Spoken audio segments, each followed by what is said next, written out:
Moi ben, moi bons días. Iniciamos a sesión plenaria ordinaria do día de hoxe. Señor secretario. Asunto número 1. Aprobación se procede de acta da sesión ordinaria celebrado o día 30 de decembro de 2014. Moi ben, canto acta, algunha cuestión? Non. Apróbase entonces, deduzco por unanimidade. Punto número 2, señor Comisión de secretario. Economía, Recaudación, Facenda Especial de Contas e Goberno Interior e Asuntos Xerais. Asunto número 2. Proposta de resolución das alegacións presentadas ao acordo de especiais condicións de prestación do servicio de persoal do Parque Móvil derivada da necesidade de desplazarse aos distintos puntos da provincia de Lugo para a prestación de traballos en efectivo. Vai haber debate sobre este punto? Sí. Pois entón ten a palabra en primeiro turno o responsable de Recursos Humanos da Diputación Provincial, señor Sotuela. Buenos días a todos e a todas. É sencillo. Trátase de resolver unha alegación que presentan un dos sindicatos non firmantes do acordo de personal desta Diputación. E o que propoñemos ao Pleno é que se ratifique en todos os puntos no que xa se trouxo e se aprobou no pleno pasado. Non ten máis historia, é dicir, non modificou nada, nin houve modificación ninguna que aconselle ahora mesmo atender esta alegación que presenta este sindicato e que xa non se fixo cando foi a negociación colectiva do acordo. Respecto a isto é o único que teño que decir. Por parte do Partido Popular. Bo día a todos. Para o grupo que represento non lle parece un asunto tan sencillo, porque, igual que manifestou a súa disconformidade nesa cambio de condicións dos traballadores do servicio do Parque Móvil, pois tamén manifesta a súa desconformidade con que non se aproben as alegacións que presenta un dos sindicatos que defende os traballadores. Estás aprobando un aumento da xornada laboral dos traballadores do Parque Móvil, estás aprobando un recorte económico no salario que van a percibir estes traballadores do Parque Móvil e probablemente todo isto se está facendo abusando do poder e das circunstancias que supoñen que o 80% da plantilla deste servicio está nunha situación de interinidade. Iso que dice o responsable de que é un asunto moi sencillo e que non cambia en nada a proposta que leva o equipo de goberno, non deixa de entrar en colisión co Estatuto dos Traballadores, concretamente co artigo 34.5, toda vez que se fai un cambio no cómputo do comenzo e do final da xornada dos traballadores. É chamativo, e por suposto que non vai ter o apoio do Partido Popular, que este tipo de recorte económico nos dereitos dos traballadores o defenda e, aínda encima, o califique como un tema moi sencillo un deputado que pertence ao Partido Socialista. Pero todavía é moitísimo máis chamativo se temos en conta como definía o presidente desta institución este novo servicio, concretamente en medios de comunicación o pasado 13 de marzo do 2014, informando de que a posta en marcha deste novo plan piloto melloraría con medios propios a rede viaria da nosa provincia, pero daba un dato moi importante, que iba a supoñer un importante aforro en detrimento do que supoñía realizar eses traballos por empresas privadas. Isto decían vostedes, neste caso o presidente, presentando o plan piloto. Resulta chamativo que na xustificación que vostede mesmo asina do informe para desestimar estas alegacións, e cito literalmente, dicen: o deseño da organización do tempo de prestación acordado é o único posible para o tipo de traballo a realizar, baixo unhas condicións de eficacia e sostenibilidade. pois de non organizarse así, reduciríase o tempo de traballo en obra en tal medida que resultaría antieconómico e levaría obrigatoriamente a realizar os traballos acudindo á subcontratación con empresas privadas e suporía que o persoal actual da entidade quedaría sen carga de traballo e se xustificaría a amortización dos postos que ocupan. É dicir, o 13 de marzo do 2014, cas condicións económicas que agora modifican e que agora recortan nos dereitos dos traballadores, defendían que a xestión deste servizo era absolutamente eficaz, que encaixaba ca política de reducción de costes desta institución e que era infinitamente máis económico que subcontratalo. E agora vanlle o bolsillo aos traballadores, chegando a cantidades, en algúns dos casos, que poden chegar aos 400 euros ao mes. E xustifícano en que, se non o fan así, teñen que acudir ás empresas privadas.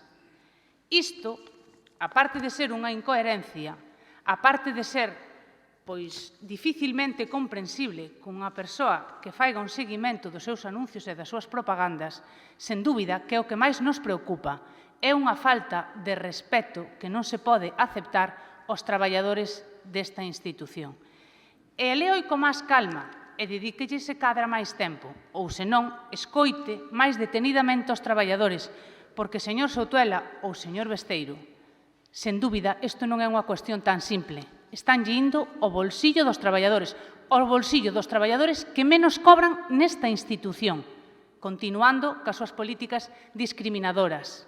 Onde está ese espírito de defensa dos dereitos de traballadores cando analizan decisións que toman outras administracións? Onde está os principios de defensa dos dereitos dos traballadores que din vostedes que inspira o partido que representa? Unha vez máis, isto é unha mostra de que unha cousa é predicar e outra cousa é dar trigo. E por moito que o disfracen, e por moito que o enmascaren, isto é un recorte, pero que ademais é un insulto á intelixencia se poñemos en correlación a noticia do 2014 e a posta en marcha dese plan piloto, que, por certo, ahora dicen que poden amortizar prazas se non se toma esa medida, prazas que crearon hai uns meses, anunciando este plan innovador, competitivo e absolutamente necesario para o desarrollo do bon servicio do parque móvil provincial. Incoherencias, faltas de verdad e recortes aos dereitos dos traballadores. Esa é a súa política en persoal. Pero como o presidente está noutras cousas, tampouco está controlando o tempo, que neste caso me beneficiou.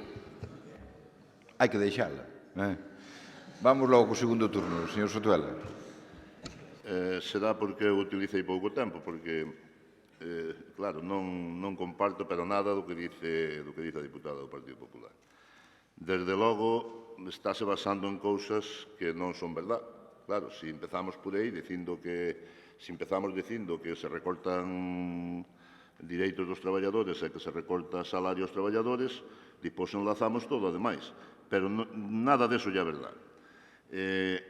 Non se está recortando absolutamente nada, se está regularizando non regularizando, que tampouco pode dicirse así, estáse acometendo unha reforma en un servicio para que funcione mellor. E para cumplir precisamente con eso que usted dice que dixo o presidente. É que non pode ser de outra maneira. Entendemos que un servicio importante como é o personal que fai os arreglos nas carreteras da provincia, pois requiere, neste caso, unhas condicións especiales de traballo. É o que estamos facendo, non estamos facendo outra cousa. Algo tan sencillo como eso. Non enlaza usted con toda a política de personal que non lle vai por aí. Ao contrario. A política de personal desta Diputación foi primar os que menos cobraban. E se se vai ao acordo ou le no seu conxunto, comprobará que iso é así. Claro, no único que se agarran é a este tema porque, bueno, hai un sindicato que tendo unha representación moi minoritaria, inda máis minoritaria se analizamos este servicio concreto, pois fai unha alegación ao acordo. E entón, ustedes agárranse a eso para salir a ser os defensores dos traballadores que hai un... En fin, non manda truco. Había outra expresión que manda truco que ustedes sean os que agora veñen a defender os traballadores. está perfectamente regulado o servicio, está perfectamente acordado cos representantes dos traballadores, con unha gran maioría dos representantes dos traballadores, como entendemos aquí que se deben facer as cousas. Eu xa sei que a usted gustaría outra cousa que fai a patronal en algúns sitios, é negociar ao mellor un por un cos traballadores, e sí que sería fácil coaccionar aos traballadores. Nós non. Nós negociamos co conxunto da súa representación. E é dasa circunstancia de que, consultado o personal do parque móvil, incluídos os traballadores, pero tamén os órganos de dirección do parque que fan funcionar aquilo, consultados os representantes sindicales, se chega a unhos acuerdos. Millores ou peores, entendo que millores, por as condicións que regulan no seu conxunto, e que posiblemente, non estou seguro de que van ser mellorados no futuro, para que o servicio funcione como nós entendemos que debe funcionar este servicio. O servicio que, por outra parte, ustedes habían desmantelado en etapas anteriores aquí nesta casa. É verdad que ali hai funcionarios, hai laborales e hai interinos, porque é un servicio de bastante xente, que lle afecta a bastante personal na Diputación. Acordo non unánime, pero casi unánime da representación legal dos traballadores. Isto xa se discutiu na Mesa Xeral de Negociación, que, polo que vexo, non o debemos estar facendo tan mal, cando o único que aquí se trae a colación é... Ten que ir rematando. Como se dice, o tema este do parque, dipor ratificado por a Comisión de Seguimiento unha vez que hai esta alegación. Non se lle poden poñer máis cousas encima para aprobalo definitivamente. Segundo turno polo Partido Popular. Dixo vostede que na miña primeira intervención non decía verdades. Iso quere decir que os traballadores do parque móvil van a ter o mismo salario antes desta regulación que despois desta regulación. Iso é un mensaxe de tranquilidade porque entonces ten usted razón, non entendín ben o que vosotros defendíades. Pero sabe perfectamente que non é así. E sabe perfectamente que esta decisión lle vai moi directamente ao bolsillo dos que menos cobran nesta institución. Sábeo perfectamente. E non debería nin menospreciar nin infravalorar ningunha alegación de ningún representante sindical cando lle está citando directivas europeas e cando lle está citando artigos do Estatuto dos Traballadores que no seu informe, por certo, non foi quen en ningún dos aspectos de xustificar. Pero, mire, esta non foi a primeira decisión de recorte dos dereitos dos traballadores. No ano 2010, vostedes crearon os postos de entrada. Posteriormente, aprobaron os procesos de ascenso para poder equiparar a que un traballador facendo o mesmo traballo tivese unha situación de remuneración idéntica que a persoa que estaba sentada ao seu lado e a única diferencia entre un e outro era entrar antes ou despois do 2010. Ata a data hai moi poucas persoas que ascenderon de nivel e que incrementaron o seu salario por ese proceso. Moi poucas. Recordo basicamente os primeiros, e non creo que alcance nin o 5% dos postos de entrada que hai neste momento. O que pasa é que é difícil de xustificar como defenden un programa no 2014 como eficaz e eficiente e como dicen que no 2015, para soster ese servicio sin amortizar prazas, hai que recortarlle os salarios aos traballadores. É moi difícil xustificalo. Eu entendo que vostede ten moi complicado hoxe nesta sesión. Tamén o tuvo na sesión pasada, porque a opinión do Partido Popular non mudou. Esperábamos que mudara a vosa unha vez que estas alegacións se rexistraron. É evidente que ou faltaban a verdade no 2014 ou faltan a verdade agora. E o problema non é da rendibilidade que teñen os traballadores do parque móvil. O problema é da planificación do servicio. Vostedes, cando un servicio non lle dan os números, porque esta medida, sen dúbida, adóptana porque non lles dan os números, evidentemente, van a recortar os máis débiles. Probablemente, había que cambiar o que dirixe o barco, que sen dúbida foi o que se equivocou na planificación e defensa deste plan piloto e na creación de 9 plazas que, insisto, que neste momento son algunha máis que se foron cubrindo do listaxe de interinos. Ten que ir rematando. Isto sonlle números, e dixenllo moitas veces. O que se mide non lle fai falta interpretar. Estos sonlle feitos. Nin o plan piloto era tan rendible, tan eficaz e tan eficiente, nin, dende logo, ese acordo é tan defendible como para que os traballadores non lle supoña unha merma moi importante no seu salario. Con estas premisas, o Partido Popular vota en contra de que non se estimen as alegacións destes representantes sindicais. Moitas gracias. Pasamos ao último turno por parte do señor Sotuela. Sigue sen dicir nada novo. Agora vense aquí aos puestos de entrada, non ten moito de que falar deste problema. Non é verdad que se lle estea recortando aos traballadores. Non é verdad. É un servicio que, no seu incremento e na súa posta en funcionamiento con máis personal, con máis competencias, consideramos desde a organización do traballo que o temos que facer de unha determinada maneira. E pactase cos traballadores dese servicio e cos traballadores da Diputación. Isto é de pasbolitos en relacións laborales. Acórdase maioritariamente por os representantes dos traballadores e esta alegación, de verdad, foi superdebatida na mesa de negociación e propoño que se siga nos términos no que foi traidable. Pois vamos a votar en relación con esta proposta que implica ni máis ni menos que a maioría dos representantes dos traballadores respaldan esta decisión. E eu creo que iso tamén o tiñan presente todos os diputados e todos os ciudadanos que nos escoiten. Eu respeto todas as opinións, pero evidentemente hai algo que é evidente, que a inmensa maioría da representación laboral dos traballadores dicen sí a este acordo, dicen sí a estes cambios, e iso, como algún diputado desta sala dice, o que é así non admite outro tipo de opinións, non? Eso sí, as opinións todas teñen que ser respetadas, pero os números son os que dan, non? Dan que, efectivamente, unha inmensa maioría, non a unanimidade, que é verdad que hai que intentar lograr esa unidade, é un objetivo a conseguir, pero a inmensa maioría dicen que este acordo e este cambio é unha constitución moi positiva para os traballadores. Pero, en todo caso, os diputados que estamos aquí teremos que dar a nosa opinión. Votos a favor desta proposta? 13 votos, 12 votos a favor. Votos en contra, deduzco que son 12, non? 12, por tanto, bueno, igual, 11, deduzco que son 11, moi ben. 11, por tanto, punto aprobado en relación ca proposta que traía o Goberno provincial. Siguiente punto do orden do día, señor secretario. Asunto número 3, proposta relativa á corrección de erros no Plan Estratégico de Subvencións da Diputación Provincial de Lugo para o ano 2015.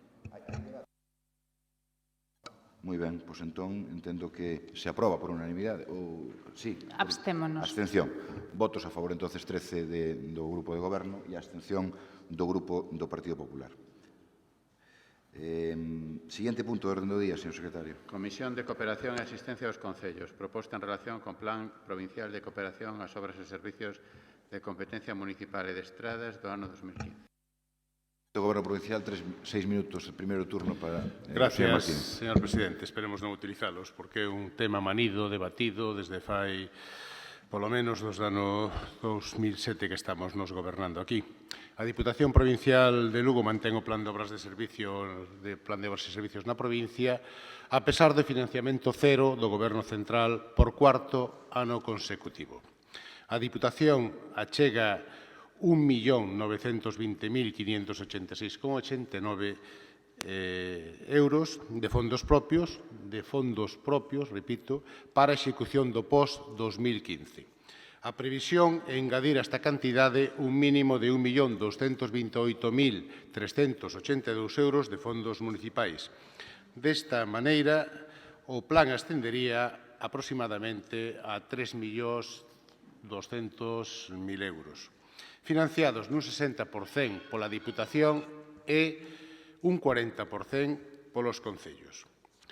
Anteriormente, POS, como todos coñecen, estaba financiado nun 50% polo Executivo Estatal, nun 25% polas Diputacións e nun 25% polos municipios. Foi así hasta o ano 2012, cando o actual Goberno Central do PP decidiu suprimir a achega estatal a esta programación, sendo a primeira vez na historia que aconteceu, a pesar da oposición da FEN, da Federación Española de Municipios e Provincias, controlada polo Partido Popular, con maioría polo Partido Popular, e das peticións unánimes de todos os concellos e diputacións de España.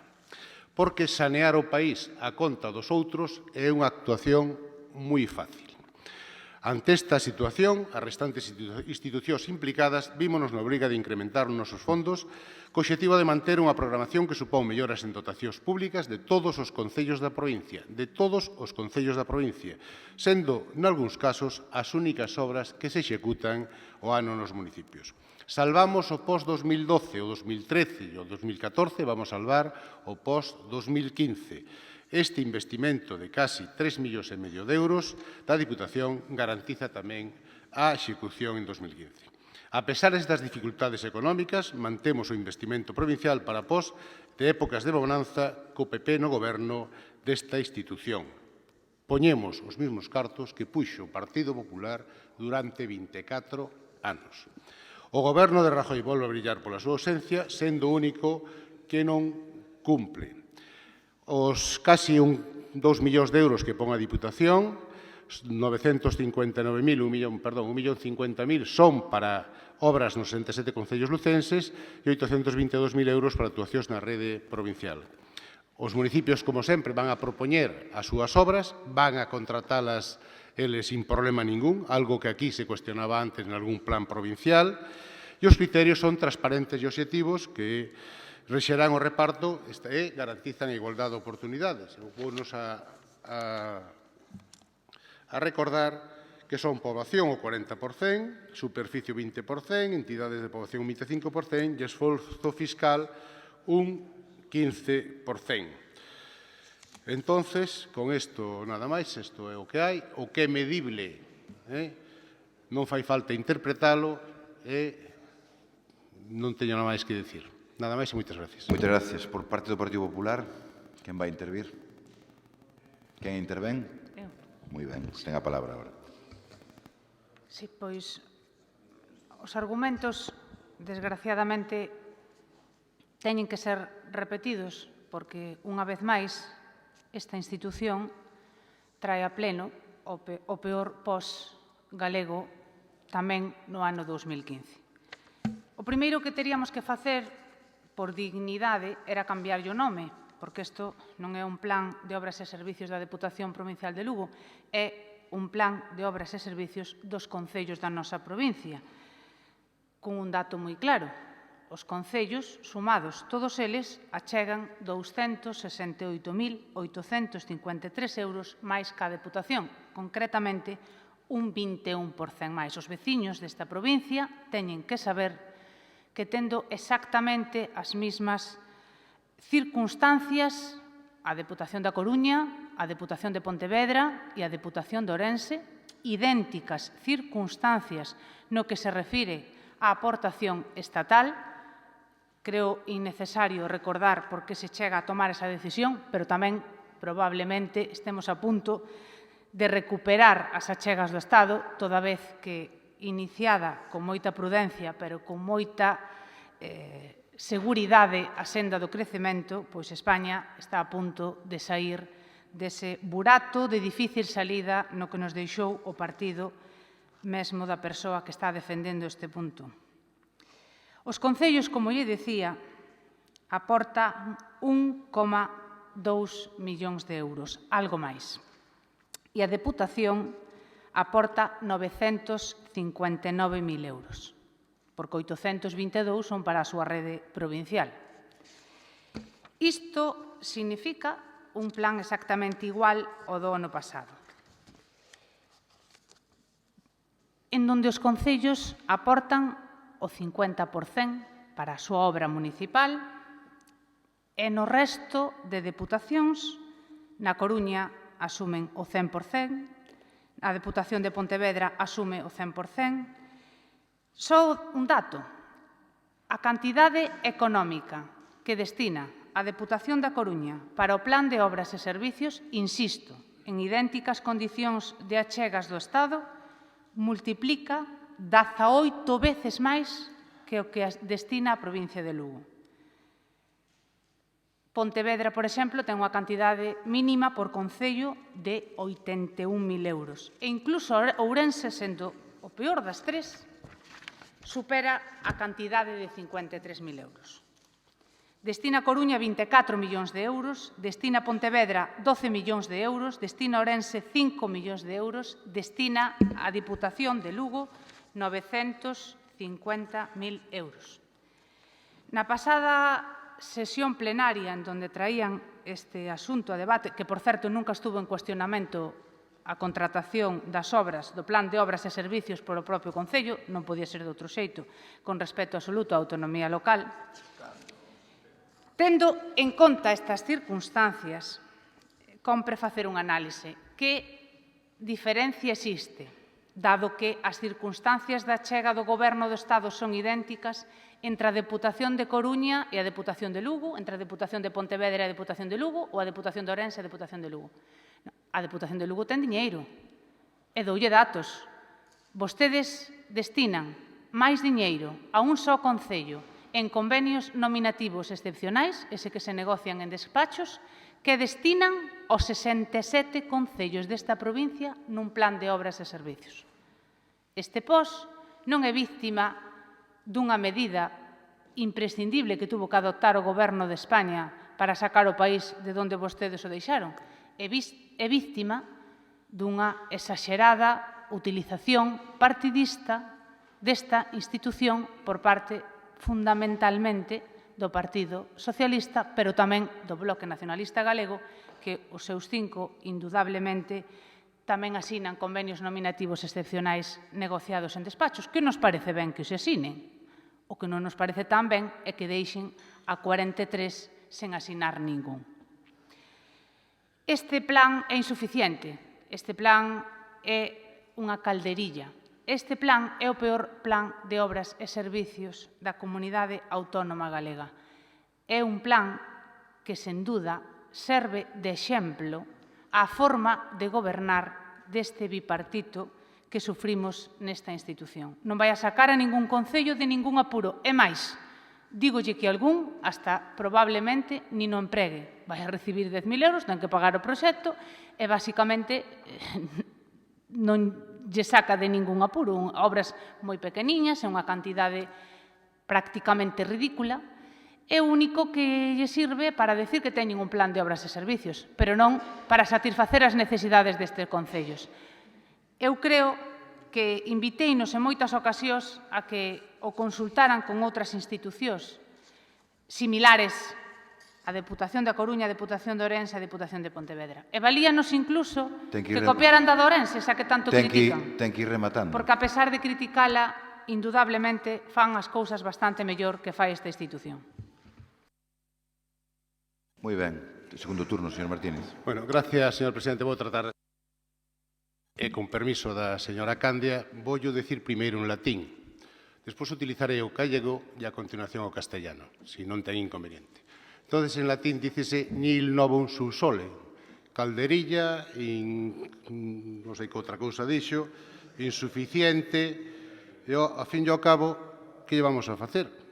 É a súa opinión, sí, pero non aportou nada. Desde que usted está de portavoz, non trouxo un argumento novo aquí que dixera o contrario. Xa o levamos repetido, por eso creo que isto debemos de despachalo rapidamente.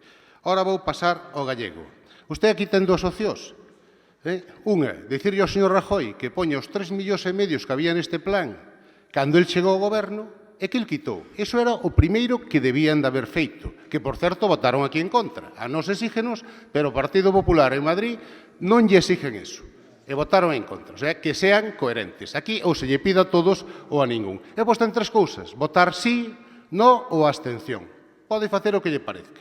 Despois ven dicindo cousas como que aportan máis. Mire, aportan máis porque consideran que o queren aportar.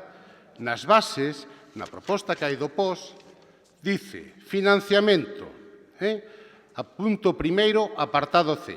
O Concello deberá de achegar unha cantidad igual a que lle corresponda á Diputación segundo a distribución efectuada de acordo co apartado A, que son os criterios obxectivos, transparentes e ca estadística do Estado, que non a fai este Goberno.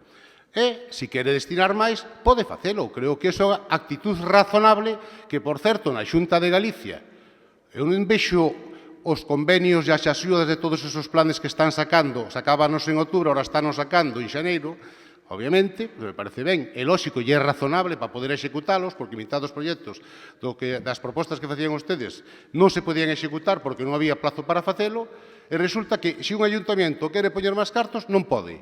A min iso pareceme absurdo, e máis neste momento. Pero, bueno, usted iso critico, está no seu...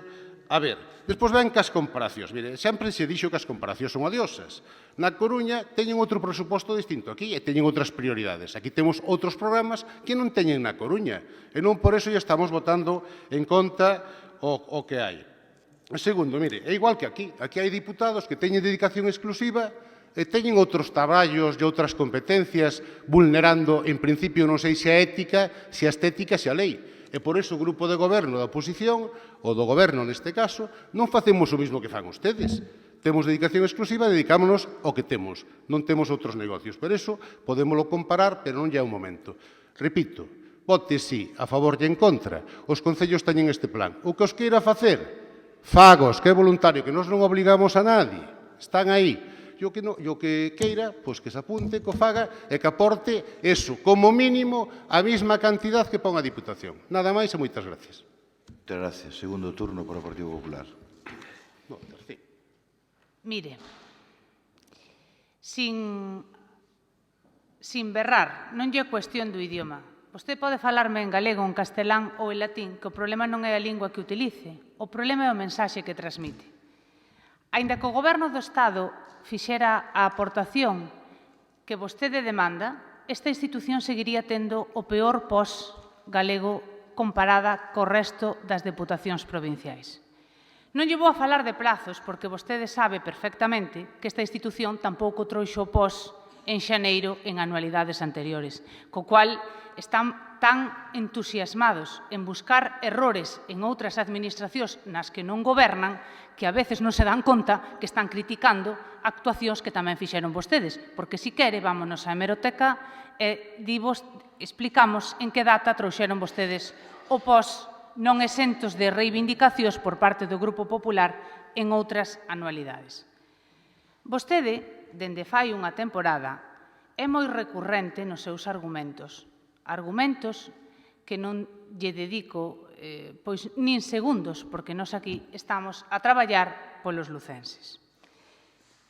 Independentemente do orzamento que teña a Coruña, e non lle vou a recordar algunha frase que me dixo vostede en privado do tempo que lle dedicaba á institución, que non lle vou a decir porque non fai falta recordarllo, porque é evidente, público e notorio como está o seu servicio.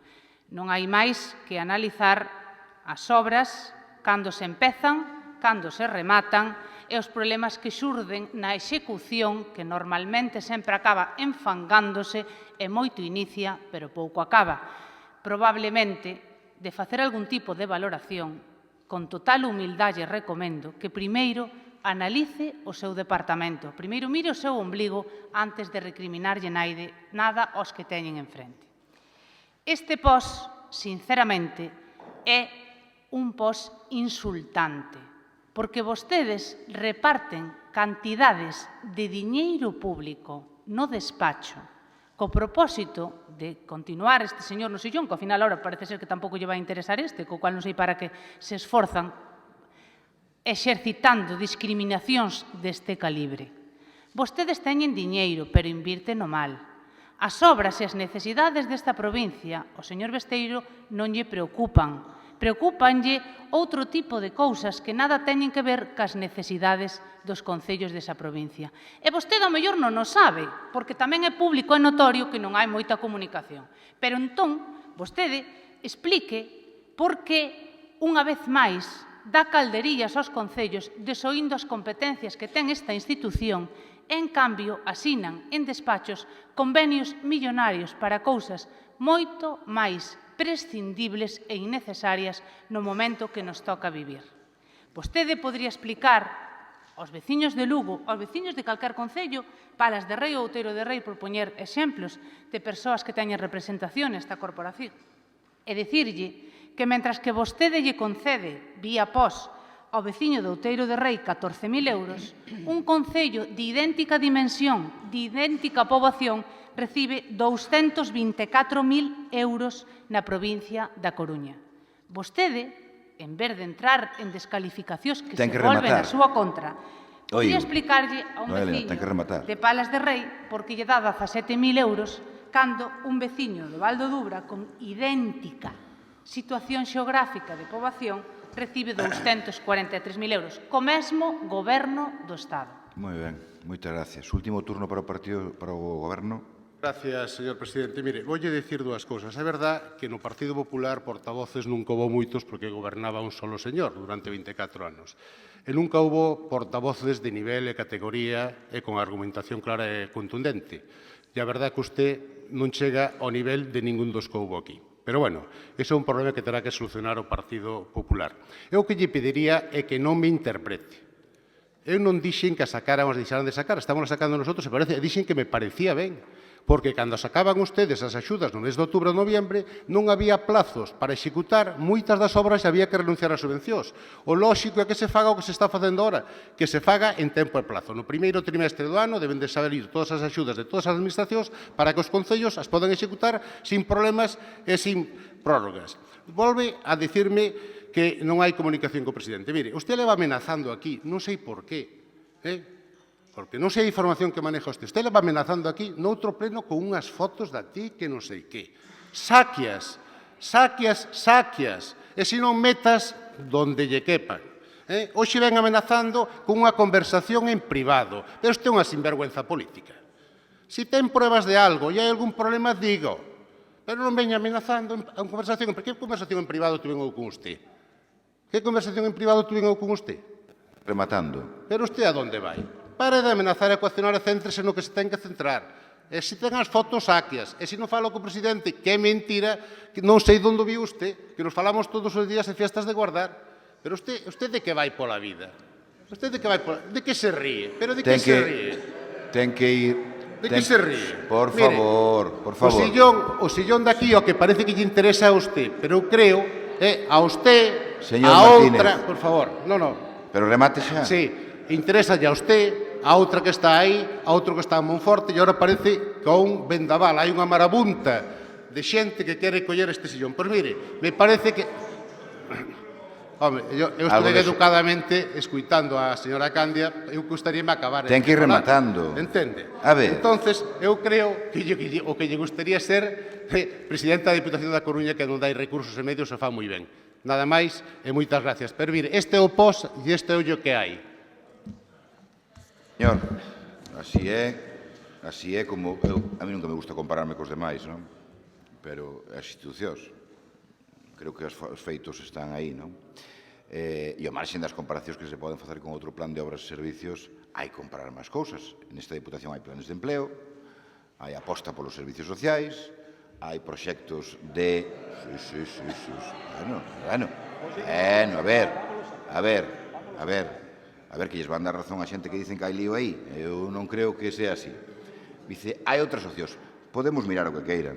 E hai un proxecto responsable desta Diputación que o ano que ven, sabrán todos os ciudadanos, que aínda sendo responsables que a gestión, facendo planes de empleo que tiña que facer outras administracións, que as tiñan que facer outras administracións, e non o fan, proxectos de infraestructuras sociais que tiñan que facer outras administracións e que non o fan, proxectos de emprego que tiñan que facer outras administracións e non o fan, a Diputación facemos eso. E aínda así, temos que dicir aos ciudadanos, para no que ven, a Diputación cancelará a súa débeda. Por tanto, obras son amores e non boas razóns. E, por tanto, vamos a votar o plan de obras e servicios que, como moi ben dixo o portavoz do Goberno, estes cartos os pon a Diputación porque Rajoy non pone un duro desde fai moitos anos. E aquí a responsabilidade nosa é defender esta provincia, séxase do partido que se sexe. E que, por tanto, cando hai decisións, non se poñen nerviosos. Aquí temos que defender a provincia de Lugo. e, por tanto, con independencia do partido que pertenzamos, cando as decisións perjudican a esta provincia, todos a unha Fuentovejuna. E aquí temos que facelo, en todo tipo de cuestións que se plantean nesta Diputación. E os que solamente defenden a esta provincia en circunstancias determinadas e cando teñen o beneplácito de outros, pois efectivamente terán que responsabilizarse. Por tanto, solucionen os seus problemas, vamos a traballar por esta provincia e despois xa virán os ciudadanos e decidirán e darán e quitarán razóns. E despois espero que para ese momento vostedes se aclaren e estén aclarados para dar un bon servicio a esta provincia, donde nos poñen os ciudadanos. E así é a democracia. Imos a votar este plan de obras e servicios que permitirá que todos os concellos teñan accesos á obra pública solamente co apoio da Diputación, porque, desgraciadamente, o Goberno de España ni está ni se le espera, como moitas cousas. Votos a favor desta cuestión? 12 votos a favor, votos en contra, 11 votos en contra, 12. Unha abstención. Abstención. Por tanto, o proxecto de pos comeza o seu transcurso, o seu percorrido, perdón, e, por tanto, previsiblemente o próximo mes tamén teremos o siguiente fase deste plan. Votos a favor, perdón, siguiente punto de orden do día, señor secretario. Acábase de estupar o votar. É emoción. A ver, agora... Definitivamente... Veña, siguiente punto de... Proposta do equipo de goberno exixindo que a Xunta e a Administración do Estado inicien as obras e plans de desenvolvemento da cidade.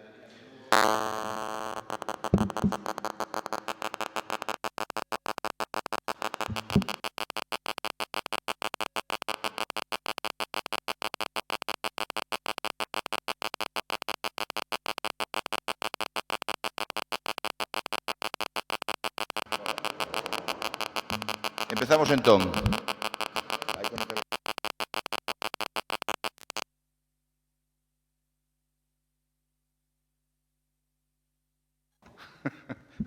Veña, vamos entón. Proposta do equipo de goberno exixindo que a Xunta inicien as obras e plans de desenvolvemento para satisfacer as demandas da cidadanía de Lugo expresadas no proceso de presupostos participativos de 2015 desenvolvidos pola Diputación de Lugo. Moi ben, polo Goberno, vai a ser don Álvaro Santos Ramos. Primer turno. Moi bons días a todos. Falar da Deputación de Lugo hoxe é falar de participación cidadá. Cando o presidente da Deputación decidiu pôr en marcha os primeiros orzamentos participativos dunha Deputación en España, sabía o que facía e sabía que a cidadanía ten a suficiente madurez política e de compromiso social para que este impulso á calidade democrática da institución dese o froito que se agardaba dela. Unha participación moi elevada, o que pon de relevo o interese e a iniciativa dos cidadáns na participación política. Un gran número de aportacións nun amplo abanico de ámbitos de actuación. Un claro posicionamento a favor do público e da utilidade do público para servir de instrumento de desenvolvemento da sociedade que reclama benestar, servizos, cultura, acción social, deporte, vertebración territorial, identidade, infraestructuras que xeren oportunidades e atendan necesidades, políticas activas de emprego, en fin, ferramentas e mecanismos que nos permitan como colectivo desenvolverse e avanzar promulgando o dereito de calquera cidadán a ter unha calidade de vida e unhas garantías para o seu desenvolvemento da mesma sen renunciar a vivir onde quere, sen esquecerse da súa familia e do seu entorno, respetando o mesmo e dotando de infraestructuras, de actividades e do marco normativo necesario para que así poida ser, acadando o mesmo nivel de oferta e calidade de servizos en todo o territorio, aunque prestados, obviamente, de acordo ás singularidades de cada un deles. Tamén nos aleda constatar, despois de ter escoitado a milleiros de veciños ao longo de toda a provincia, que a sociedade ten superada o que podemos chamar a era do materialismo, na que o cidadán pensaba case exclusivamente nel como individuo único e cunhas necesidades materiais que establecía como prioritarias por enriba do colectivo. Nas propostas e reflexións que os cidadáns fixeron nas diferentes xuntanzas, puidemos comprobar que a sociedade xa está de cheo nesa era que podemos chamar posmaterialista na que as demandas e o que se agarda dos poderes públicos vai máis aló do material, do propio, do privativo, pois demandan acción sobre o que beneficia a colectividade, a dota de capacidades e oportunidades e promove a convivencia respetando as singularidades propias e do entorno, incidindo na igualdade de todos os cidadáns como parte de colectivos con necesidades ou expectativas idénticas que, aínda na particularidade de cada un deles, comparten ancellos e todos eles poñen por enriba do propio o común. E isto é exemplo da madurez dunha sociedade que se erixe responsable e xenerosa. Como xenerosa é a nosa proposta, pois queremos dotar da maior forza posible as propostas veciñais someténdoas á deliberación do maior órgano de decisión da institución provincial, este pleno, dando a posibilidade a todos os representantes políticos que o compoñen de que se impliquen en tan altruístas e construtivas propostas como as que os veciños e veciñas nos fixeron en vez de convertilas nun mero trámite administrativo. Falamos de demandas interterritoriais como a que máis veces se repetiu, que é a urxente necesidade de dotar o ULA dos servicios de hemodinámica, 24 horas, radioterapia e medicina nuclear. Peticións relativas ao emprego, da que, conscientes de que é a Xunta de Galicia competente en materia laboral, se lle exixe un plan de emprego para todos os concellos da provincia e un plan de emprego xuvenil que free a sangría poboacional.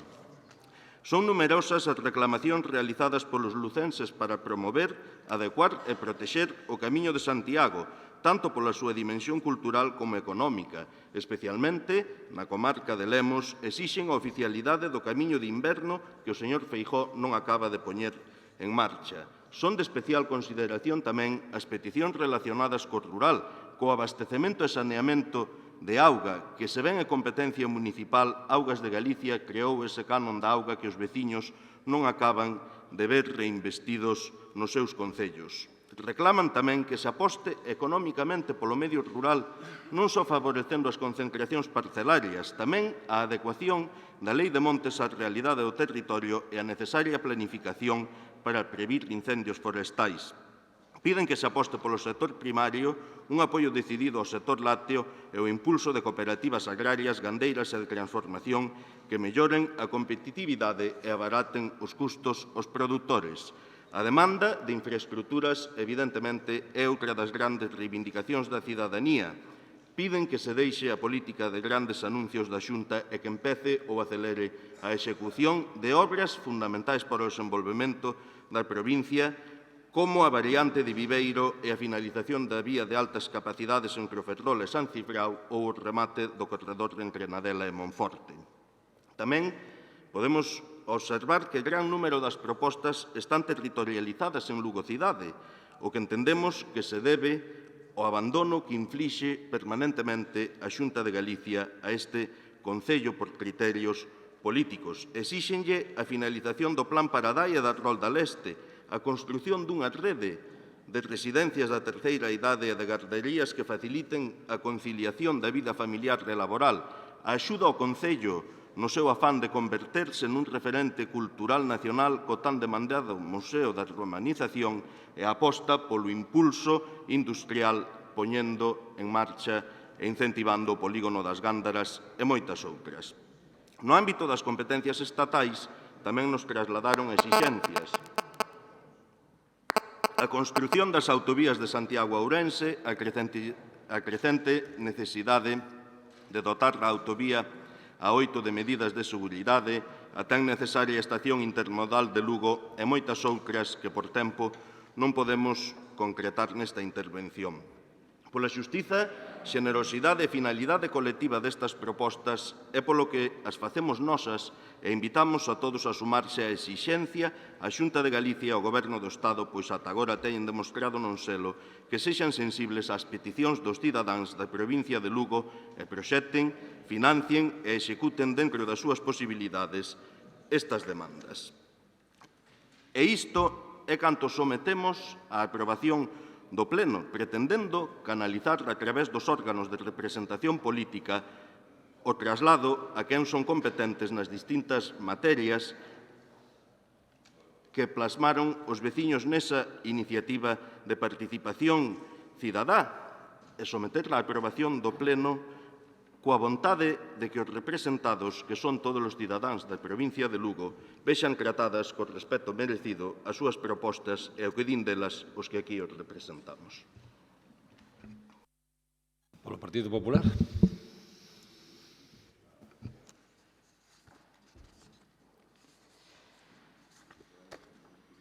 Vaya por diante que esta iniciativa pode contar co apoio do Partido Popular se se acepta unha emenda que rexistramos redactada nos mesmos termos que redactan vostedes cando se dirixen a outras administracións. Concretamente, exixirlle tamén á Deputación de Lugo que sexa sensible ás peticións dos cidadáns da provincia de Lugo e proxecte, financie ou execute dentro das súas posibilidades as demandas recollidas, igual que se lle exixe á Xunta de Galicia e ao Goberno do Estado que sexa sensible á petición dos cidadáns e proxecte, financie e execute dentro das súas posibilidades as demandas recollidas pola Deputación. E por que pedimos esta engádega, redactada nos mesmos términos nos que se dirixen vostedes a outra institución? Porque é indudable que a institución que puxo en marcha este proceso, como mínimo, ten que empezar dando exemplo. Pero por que, ademais, consideramos preciso que quede plasmado nesta iniciativa? Pois porque temos uns antecedentes que nos fan desconfiar. Saben vostedes que o 28 de outubro de 2014 este grupo presentou unha iniciativa similar exixíndolle á Deputación. Nosotros normalmente non exiximos, pedimos ou solicitamos, vostedes son máis contundentes, pero o significado é o mesmo, non? Pedimos á Deputación que toda vez que acababa de gastar en torno a 130.000 euros nesa campaña propagandística dos presupostos participativos, pois se materializaran compromisos serios. E esa proposta, como vostede sabe, votou en contra o Partido Socialista e o Bloque Nacionalista Galego. Votaron en contra sin unha argumentación moi contundente, porque estaban poñendo en marcha un proxecto para escoitar aos cidadáns, pero cando tiñan que deixar constancia e un compromiso oficial no órgano desta institución, viñan a decir que non lle iban a facer caso. Despois presentaron os orzamentos. En algúns aspectos, considerou este grupo que había determinadas peticións dos veciños e veciñas desta provincia que non quedaban garantizadas nos orzamentos que viñan de aprobar. É certo que algunhas delas pois non tiñan por que ser con unha enumeración ou unha denominación concreta e podía indudablemente materializarse ao longo do exercicio 2015. Agora o presidente dice que vai ser para o ano que ven, pero bueno, neste ano ou no que ven. Non nos quedaba suficientemente claro, por eso pedíamos un compromiso e presentamos alegacións a orzamentos, bastantes. Non só este grupo que represento, tamén os concellos e tamén incluso algunha entidade asociativa. Tamén votaron en contra de todas. Dixeron que non a todas. Entón, hoxe, como indudablemente estamos a favor de que se materialicen moitas das peticións que trasladaron os veciños, como non, se moitas delas teñen un compromiso xa moi claro e moi contundente de execución, pero non está de máis reforzar. E non está de máis, por suposto, dirixirnos a todas as administracións, trasladándolle de forma unánime a voz de Lugo. Pero creo que é coherente, despois de habernos dito no hasta si enumeramos as alegacións e a proposta que levamos, probablemente me quede corta se digo en 25 noes, creo que como mínimo é coherente a que agora nesta iniciativa vostedes o mesmo que lle exixen á Xunta de Galicia e o mesmo que lle exixen ao Goberno de España digan que tamén van a ser sensibles. Porque non dicilo, aparte que os deslegitimaría bastante de pretender facer orzamentos participativos da Administración Autonómica ou da Administración Central cando non nos fan na súa institución, cando son os pioneros desta iniciativa, deslegitimaríos bastante, porque se eu non me comprometo, despois de haber posto en marcha isto, como vou a ter valor de pedirlle a outra administración que o faiga? É redactado de xeito bastante coherente, traducindo literalmente os mesmos verbos e a mesma redacción que vostedes fixeron para exixirse a outras administracións e, por suposto, con esa engádega teremos oportunidade de trasladar unha voz unánime en defensa do que os veciños e veciñas desta provincia lle preocupa. Segundo turno, 3 minutos máximo. Moi ben, moitas gracias.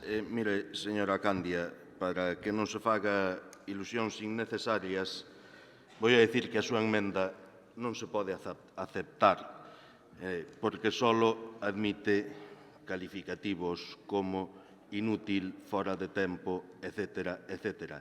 Hai máis de 8 meses que levamos escoitando aos veciños da provincia de Lugo en xuntanzas nas que poden participar e das que emanan as súas propostas e as súas vontades, e hai moito tempo que nos comprometemos con eles. Non veña agora pedindo vostede nun exercicio arteiro de incoherencia o que non se atreve a pedir a outras institucións nas que goberna vostede. Puxemos en marcha xa, e sabe vostede ben, e se non o sabe é por falta de traballo, 17 iniciativas, 17 proxectos que emanaron desas solicitudes, desas demandas, deses planteamentos feitos nas xuntanzas cos veciños. E temos o compromiso que vamos a cumplir, porque nos dedicamos a gobernar, de que ao longo do ano impulsaremos máis do 90% de todas esas peticións. E ese porcentaxe mínimo restante será pola inviabilidade dos proxectos ou pola súa incapacidade para facelo nun exercicio físico. Non, eso sabe vostede perfectamente. Outra cousa é que queira vir aquí mentindo, tratando de engañar e buscando argumentos para non exixirlle ao señor Feijóo e ao señor Rajoy que escoiten, polo menos, os cidadáns de Lugo en reivindicacións tan xustas como o apoio ao sector primario, como a dotación de servicios do aula, como a variante de Viveiro, como o corredor a Monforte, etc. etc. Sigan vostedes argallando, sigan vostedes mentindo e sigan tratando de adueñarse das iniciativas dos veciños. En outubro non lle dixemos que non a ninguna iniciativa dos veciños. Dixémoslle que non a vostede, que gracias a 4 alcaldes serviles ou 5 que nos mandaron unhas propostas que non emanaban dos veciños, emanaban do que eles consideraban que favorecía os seus intereses, nada máis, fosen incluídos dentro das propostas de orzamentos participativos. E despois presentaron unhas alegacións ao Orzamento Xeral desta Deputación debatido en tempo e en forma que foron rexeitadas técnicamente, señora Candia, técnicamente, non políticamente, de que non se teñan en conta. Todas as aportacións, todas as propostas e todas as suxerencias que fai calquera cidadán desta provincia son tidas en conta por este goberno provincial. E vostede sabe o ben, por eso lle doi e trata ou ben de adueñarse delas ou ben de buscar excusas para non pedirlle o mesmo ás institucións ali onde gobernan vostedes. Segundo turno para o Partido Popular. Sí, mire, temos que ir apagando os móviles, tantos, xa o saben os señores diputados e señoras diputadas, máis as persoas que están con nós tamén. Non se poden utilizar móviles porque senón xa temos hoxe o problema deste mando para canto máis. Se os poñen en silencio agradeceríamolo moito. mire, a forma de expresarse do voceiro do Partido Socialista non nos sorprende, é coñecida dende hai moitos anos. Pero, sen dúbida, eu, aínda que fose pola proximidade en idade, pola formación, pensaba que, unha vez que estaba ao lado de xente nova, de xente que tiña que ter outra forma de dirixirse aos compañeiros, outra forma de defender as iniciativas e de traballar, serían capaces de que as incorreccións do voceiro do Partido Socialista deixaran de existir. Pero foi ao revés. Foi o voceiro do Partido Socialista o que contaminou e contagiou a xente nova como a vostede, que empezou de xeito absolutamente pulcro e educado e acabou nos argumentos pouco traballados, infundados e ridículos. Mire, esta institución non está legitimada de poñerlle deberes a naide. E lamento profundamente, unha persoa que naceu coa Constitución, creín que cando chegaba a esta institución habría outro nivel nas intervencións e outro respeto. Acaba de chamarme sinvergüenza o seu compañeiro e vostede acaba de chamar serviles ás persoas que elixen os veciños e veciñas de cada concello, que hai que ter valor. Como se nota que non o foi nunca e probablemente por esta senda non o chegará a ser tampouco. Mire, vostedes non están legitimados de poñerlle deberes á Xunta. Non se deixe levar polas indicacións do presidente. Se o presidente non lle interesa Lugo, se o presidente ten o ámbito en Santiago, que me parece moi ben e defendible, pero vostede ten que ter os pés máis na terra. Vostede ten que ter a capacidade de convencer os veciños e veciñas de Lugo que ten a osadía de dirixirse á Xunta e dirixirse ao Goberno do Estado para que seña sensible ca petición dos veciños, pero, en cambio, ten a desfachatez de dicirlle que a Diputación non lle vai facer caso a nada.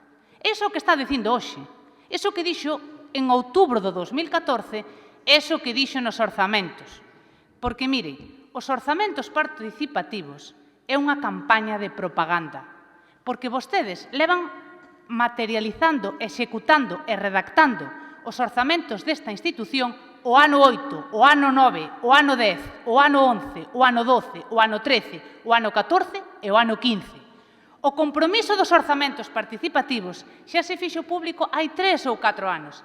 E cando puxo en marcha? No ano 15. Porque así, como se van a marchar en junio, indudablemente, porque vostedes están executando orzamentos sendo perdedores dunhas eleccións, que iso tamén é moi importante e probablemente xustifique moitas das barbaridades que utilizan nos seus turnos de palabra, porque un ganador nunca lle chamaría a un alcalde.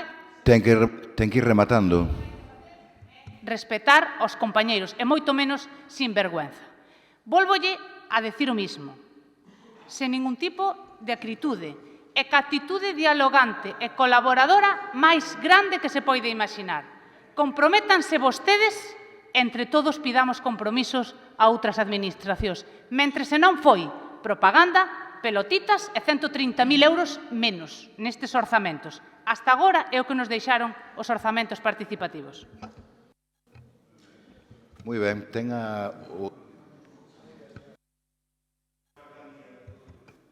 O mellor exemplo de dignidade sería defender os argumentos coa verdade e vostede acaba de facelo conscientemente con unha flagrante mentira. Sabe que non son 130.000 euros.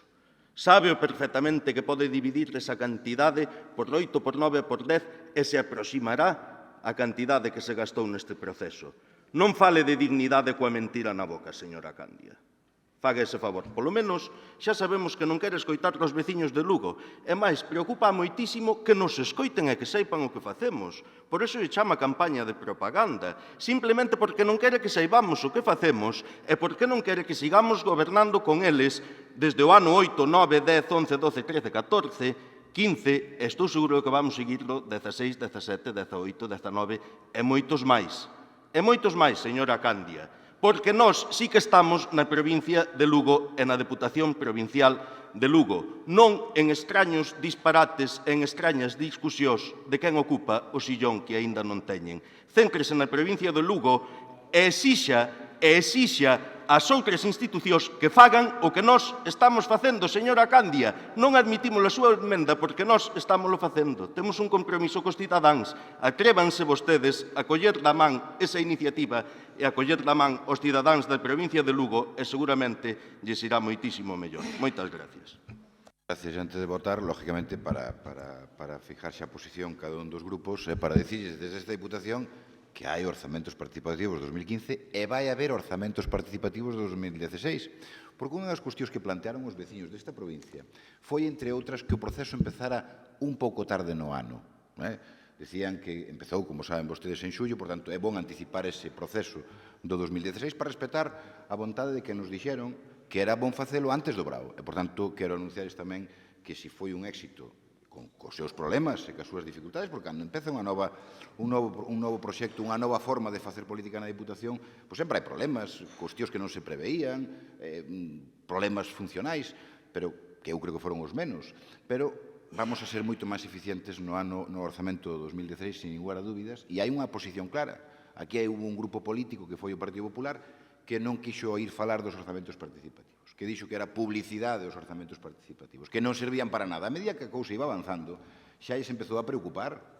A xente acudía a reunións, falábanse, criticaban a Diputación, aplaudían a Diputación, como ocorre en democracia, cando un quere escoitar, non cando un fala a través do plasma, e cando un non quere relacionarse directamente cos ciudadanos. E falaron de cousas que nos gustaban a nós e cousas que non nos gustaban.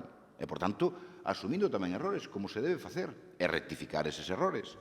Pero tamén dixeron outras cousas a outras administracións. E, polo tanto, o lógico, tal e como quedamos con eles, é que aquelas peticións que non foran da Diputación Provincial serían trasladadas a outras administracións. Se as outras administracións non lle gustan ou non queren oír, é outro problema. Chegaron tarde a este proceso, porque non creen na participación da ciudadanía. Iso é o que radica no fondo. Como dice Felipe González, vostedes teñen un problema sistémico e estructural, que non queren escoitar, nin falar, nin deixar oír a ninguén. Prefieren a maneira de outra maneira. Ou prefieren, como están facendo ahora, discutindo sobre unha cuestión eventual. Dígolle unha cousa, que na precedeu nese posto de portavoz tamén dicía o mismo que dicía vostede no ano 2011. E equivocouse. Sexan vostedes prudentes, traballen e dedíquense ao que nos temos que dedicar todos. A escoitar a xente. Estará ben, e estará ben, estará ben, estará ben.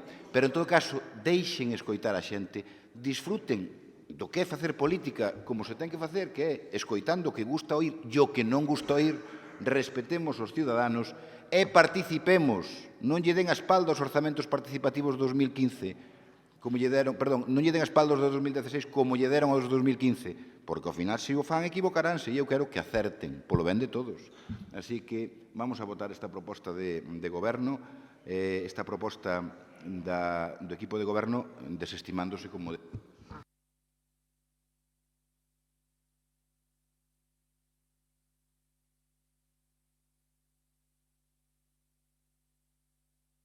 A favor desa proposta. Moi ben, 12 votos a favor, votos en contra.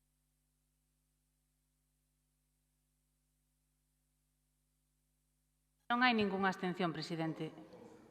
A ver, eu comenteille que hasta que se incorporara Sí, sí. evitar... Claro, claro.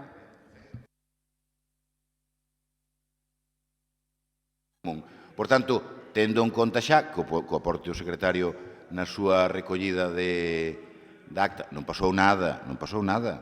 Ao final, recóllese na propia votación. Por tanto, proposta de goberno aprobada. Siguiente punto de orden do día, señor secretario. Asunto número 6, proposta do equipo de goberno exixindo á Xunta de Galicia que concerte plazas na rede de residencias da terceira idade promovidas pola Diputación de Lugo. Ben, por parte do goberno...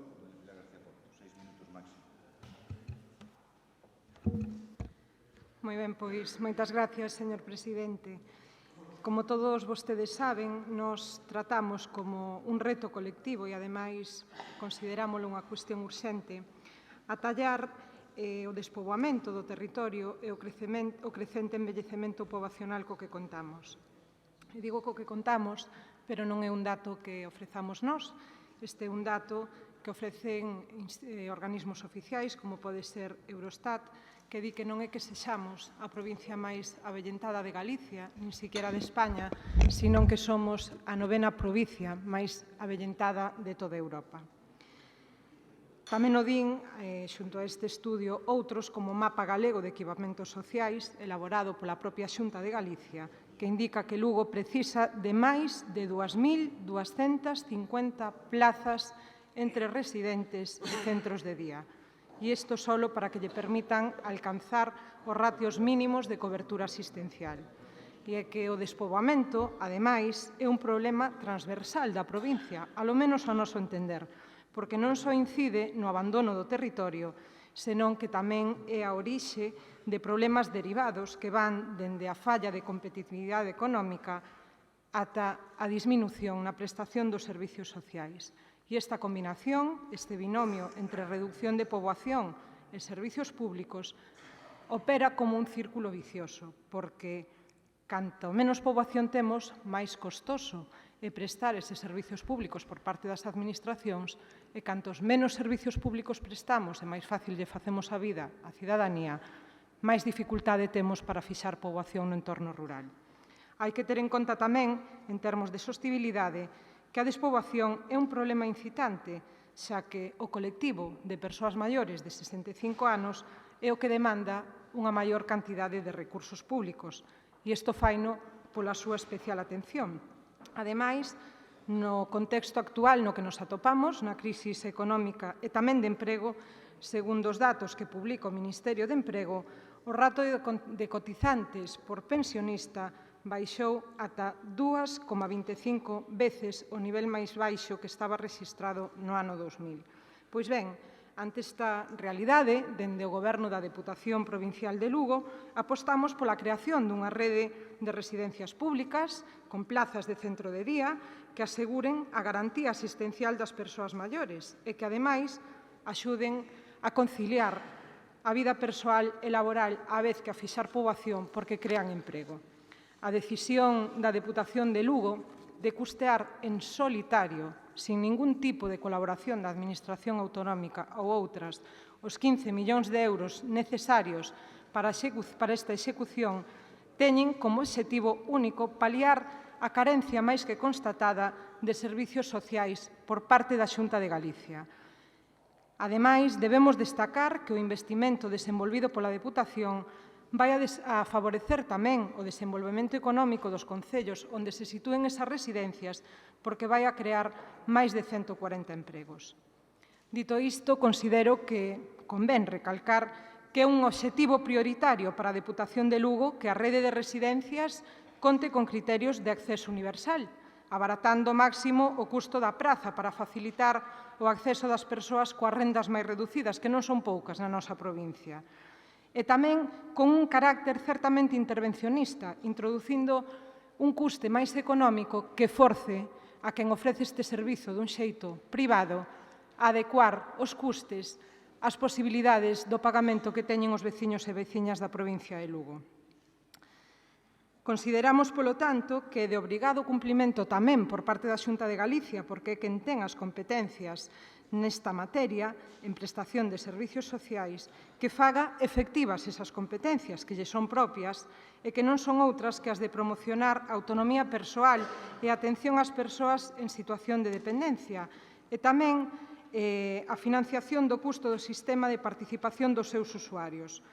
Competencias que a Xunta está incumprido reiteradamente, negándose a concertar esas plazas tan reclamadas na rede de residencias de maiores desta Diputación, que, por certo, están a punto de abrir, estánse ultimando os últimos detalles para poder abrir as portas con carácter inmediato de dúas delas, como son a de Fonsagrada e a de Castroverde, tamén a de Trabada. Sabe o ben o alcalde que estivo na última reunión que mantivemos. A ver, veña, continúe.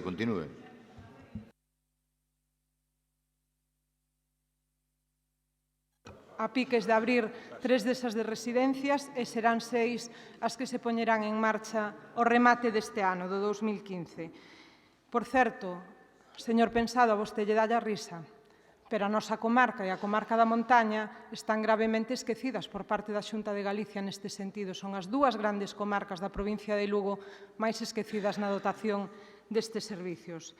Ben, pois por todo o que lles acabo de dicir e ante a falta de compromiso evidente da Xunta de Galicia cos lucenses neste tema, como ven sendo habitual noutros, porque nesta provincia nin están nin se lles espera desde hai moito tempo, e atendendo, ademais, a un claro electoralismo e favoritismo partidista do que fan uso rexeitando o concerto de plazas, pois nós traemos esta moción a pleno, porque xa que vostedes presumen tanto de ser o partido que se preocupa dos veciños e veciñas da provincia de Lugo, despois de ter rexeitado xa en 2 ocasións propostas similares a estas para o concerto de plazas e a colaboración da Xunta de Galicia co desenvolvemento destas residencias, e sendo este un asunto que, ademais, os veciños e veciñas da provincia de Lugo propoñen nesas xuntanzas dos orzamentos participativos como algo de máximo interés, agardamos que vostedes defendan co seu voto, os intereses de todos os veciños da provincia de Lugo que plantexaron, como digo, en repetidas ocasións o incremento no número de prazas para maiores en residencias da provincia. Tendo disposición a Diputación... Ten que ir rematando. Esas residencias, lles pedimos que non desaproveiten esta ocasión e que levanten a man para apoiar esta proposta que lles facemos dende o equipo de goberno da Deputación Provincial de Lugo. Moitas gracias. Moitas gracias. Por parte do Partido Popular, doña...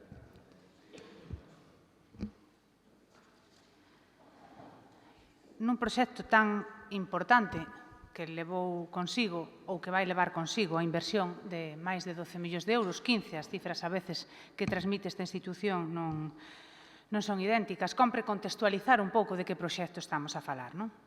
Aló polo 26 de outubro do ano 2010, o pleno desta corporación, de forma unánime, aproban unha iniciativa encargando ya a Suplusa, era unha encomenda de xestión, a construcción e xestión de unha serie de mini-residencias, o de mini non o tome en temas despectivos, e que así se chamaba o proxecto, asumindo inicialmente a propia institución que tiña que tramitar, de feito, decía na propia sesión plenaria, que estaba tramitando a súa inscripción no Rexistro de Entidades Prestadoras de Servizos Sociais da Xunta. Bien, aquí arranca este proxecto que, como digo, tivo o voto unánime de toda a corporación, que aínda a día de hoxe, se entramos na páxina de Suplusa, pode verse con total claridad que está colgado o anuncio de 20 de diciembre do 2012, en donde se explica e se concreta un pouco máis este proxecto. 25 plazas, no caso de residencias, 15 para as instalacións de centro de día, e despois, se afondamos un pouco máis, teño que resumir, porque evidentemente estamos dicindo que se empezou no ano 2010, a día de hoxe, e que quede claro, non hai unha soa praza creada, pois foron pasando moita información mediática, pero hai que contextualizar de que proxecto estamos falando. Os propios convenios decían que iba dirixida a persoas maiores de 65 anos ou maiores de 60, autónomas ou con unha semidependencia. Ese era o proxecto de construción e xestión desta institución. Apareceu e desapareceu en función do momento electoral. No 2012 houve que recordarlo, parece ser que no 2010 Suplusa estaba recoñecendo que estaba tramitando a institución no Rexistro de Entidades Prestadoras de Servizos Sociais. No 12 aínda non se inscribira, mandara os proxectos sin inscribirse, falábase de falta de colaboración da Xunta de Galicia, non sei se era falta de colaboración da Xunta de Galicia, si falta de dilixencia desta institución. Todo tamén parecía indicar que, como benestar era unha área que levaba o Bloque Nacionalista Galego, isto había que vendelo ao presidente, pois forzouse que fora Suplusa que o levara a cabo e deu un lugar de trámites, retrasos, que, como decía, empezamos no ano 10, estamos no 15, ni unha soa praza que há. É moi importante que quede moi claro para os veciños de Castroverde, para os veciños de Fonsagrada, para os veciños da nosa provincia, que o Partido Popular e o Grupo Provincial do Partido Popular foi e será o primeiro en demandar á Xunta de Galicia que poña en marcha novas prazas públicas para maiores dependentes en función da demanda rexistrada. Nun marco normativo no que vostedes, como ben saben, ignoran, somos os primeiros en pedir que os dependentes da nosa provincia, os que demanden o ingreso en residencia, teñan de xeito áxil e de xeito seguro cuberto a súa praza. Eu non sei se vostede é consciente que, mentres que moitos usuarios da axuda no fogar están en absoluta descobertura, vostedes están pedindo que haxa prazas para persoas válidas. Se non me aparto dos proxectos que vostedes mesmos publicitan, porque esta mesma páxina imprimina onte de Suplusa. Non vamos a deixar a ocasión de poñer en riba da mesa que o concepto inicial deste proxecto estaba un pouco alenxado do que a nosa población pedía. É indudable que unha persoa maior que se encontra con plenas facultades, que non está en ningunha situación de dependencia, o que quere, hasta que a saúde llo permite, é vivir na súa casa. Polo menos os maiores galegos ou os que eu coñezo, que, como sabe, vivo nun entorno rural desta provincia. A xente maior que ten saúde quere estar na súa casa. Os servicios sociais e os recursos que se destinen a servicios sociais, por suposto, teñen que dirixirse ás persoas que o necesiten, aos dependentes da nosa provincia e tamén, por suposto, aquelas persoas que non tendo un grado de dependencia total, pois si necesitan axuda. E cando nos atopemos ante eses usuarios, recórdolle, insístolle, comprométome que a Xunta de Galicia vai ter un respaldo o máis dilixente que os recursos lle permitan. Sabe que lle rexistramos unha iniciativa, unha emenda á súa iniciativa. Nesa línea na que nos comprometemos, nesa línea na que a Xunta de Galicia está traballando e nesa línea na que a Xunta de Galicia vai a seguir traballando. Eu só lle vou a dar un dato. Neste momento, só o 5% da poboación maior dependente está a demandar un servicio residencial. Un 5%. Porque os nosos maiores queren estar na súa casa, cas súas familias, salvo que a situación requira unha axuda. E aí, cando o entorno familiar e o propio maior acude ao servicio público. Mentres, senón, nós temos que poñer todos os recursos e todos os medios para que, cando estén nas súas casas, teñan o mellor atendidos posibles, teñan os mellores servicios posibles, teñan axuda no fogar que os visite cada día e lle faiga aquelas tarefas que lles resulten máis complicadas. Pero tampouco podemos permitir que digan que a Xunta de Galicia non crea plazas nesta provincia. Porque mentres que vostedes levan vendendo residencias dende o ano 2010 sin crear unha soa plaza, a Xunta de Galicia aperturou 120 novas prazas para centros de día, 30 prazas para Alzheimer e 358 para residencias. Eses datos son perfectamente contrastables. O que se mide, como lle digo, non se necesita interpretar. E o resto, pois, moito titular, moita utilización política do diñeiro hasta de servicios sociais e resultados poucos. Pero, insisto, o noso compromiso, e así o faremos chegar aos veciños da Fonsagrada, de Castroverde, de Trabada, en todos aqueles concellos que ustedes ubicaron as residencias. Por certo, no relativo ao estado no que se atopan as obras e o estado no que se atopan os centros que, como dice, bueno, hoxe xa dice que están a piques de, o domingo decían que están plenamente terminados á espera de que se concerten plazas. Non temos, nin vimos en ningún sitio, nin me consta que chegara a Xunta de Galicia plans de xestión, que sabe que hai que cumplir as normativas, que a ustedes non lle gustan, pero hai que facelo. Naide sabe, porque cantas... Doña Elena, que me despistei leva 2 minutos de máis.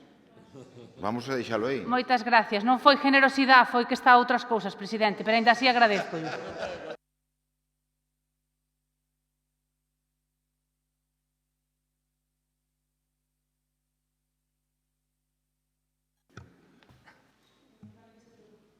Menos mal que se deu conta porque pensei que iba a empezar ca outra sesión do debate, ca que elude debatir do tema. Mire, señora Candia, eu unha vez máis, e aproveitando que nos atopamos nunha sesión plenaria que todos os participantes da xestión desta Diputación estamos aquí, quixera aclararlle unha vez máis en que consisten estes centros de atención ás persoas maiores cos que a Diputación de Lugo pretende dotar cunha rede provincial a toda a provincia. Mire, vostede fala dun número de plazas. Eu, a verdade é que, como outras veces, entendo que o fai por descoñecemento, porque tal vez non se molestou en mirar eses proxectos nos que as residencias contan con 24... Non nos despistemos. Vayamos ao tema. As residencias contan plazas como residentes con posibilidade de ser 48 se está en habitación doble, porque hai persoas que, cando se trata dun matrimonio, así non lo fan chegar as enquisas que facemos e os estudios, prefiren estar nunha habitación doble. con posibilidade tamén de ter plazas de centro de día, son uns centros asistenciais que se adaptan ás demandas de cada concello, polo tanto, o número de plazas varía en función do que cada concello demande en cada momento. E a min gustaríame aclarar isto porque vostede, cando fala, parece que simplemente ven a desprestixiar os centros. E nós creemos que son uns centros adaptados ao que os concellos nos demandaban. Miren, aquí, a única entidade que xugou a retrasar os proxectos foi a Xunta de Galicia, porque vostedes, unha vez máis, actúan con criterios partidistas e interesados para desprestixiar a esta institución e para intentar bloquear completamente este proxecto. Eu creo recordar que foi no 2011, cando o presidente desta institución, e que me corrixa se o digo mal, se reuniu coa conselleira para intentar chegar a un acordo, para concertar esas plazas, para prestar un mellor servicio aos veciños e veciñas da provincia de Lugo. E a partir de aí houve máis intentos, pero nós somos testemunhas fieles de como a Xunta de Galicia, un día detrás doutro, intenta paralizar o desenvolvemento deste proxecto, únicamente por interés partidista, porque voulle dar datos dos que vostede tamén falaba. E tamén lle quixera aclarar unha cousa, cando vostede di que pode ser por falta de axilidade por parte desta institución, vostede está insultando claramente os técnicos que se encargan de levar a cabo este proxecto, señora Candia. E creo que iso é algo que debe de corrixir e de pedir disculpas, porque non é a primeira vez que ataca o corpo técnico desta institución. E os que nos toca traballar de preto con eles sabemos que son persoas cabales e moi eficientes no seu traballo, pero que a veces desde outras administracións se intenta paralizar a súa labor. Mire, voulle aclarar algúns datos dos que vostede falaba, porque o certo é que a min faime gracia e gustaríame, ademais, que fose vostede a que nos aclare de onde sacan os datos, porque cando nos intentamos acceder a través da páxina da Consellería de Benestar ou a través de outras canles de comunicación, os datos da Xunta de Galicia son prácticamente inaccesibles. Dígolle máis, cada vez máis difíciles de acceder, incluso para os propios traballadores sociais. E dígolle máis, señora Candia, a calada por resposta, cando no Parlamento se fan preguntas sobre isto. A calada por resposta é o que fai o señor Feijóo, cando na Xunta de Galicia lle pedimos datos sobre as plazas en residencias para maiores e centros de día na nosa provincia en toda Galicia. Iso é o que fan vostedes que presume de transparencia, que veñen a exixir a esta Diputación maior transparencia. Son os primeiros en evitala cando gobernan noutras institucións, e deso poderíamos falar moito non, moitísimo, algúns de nós.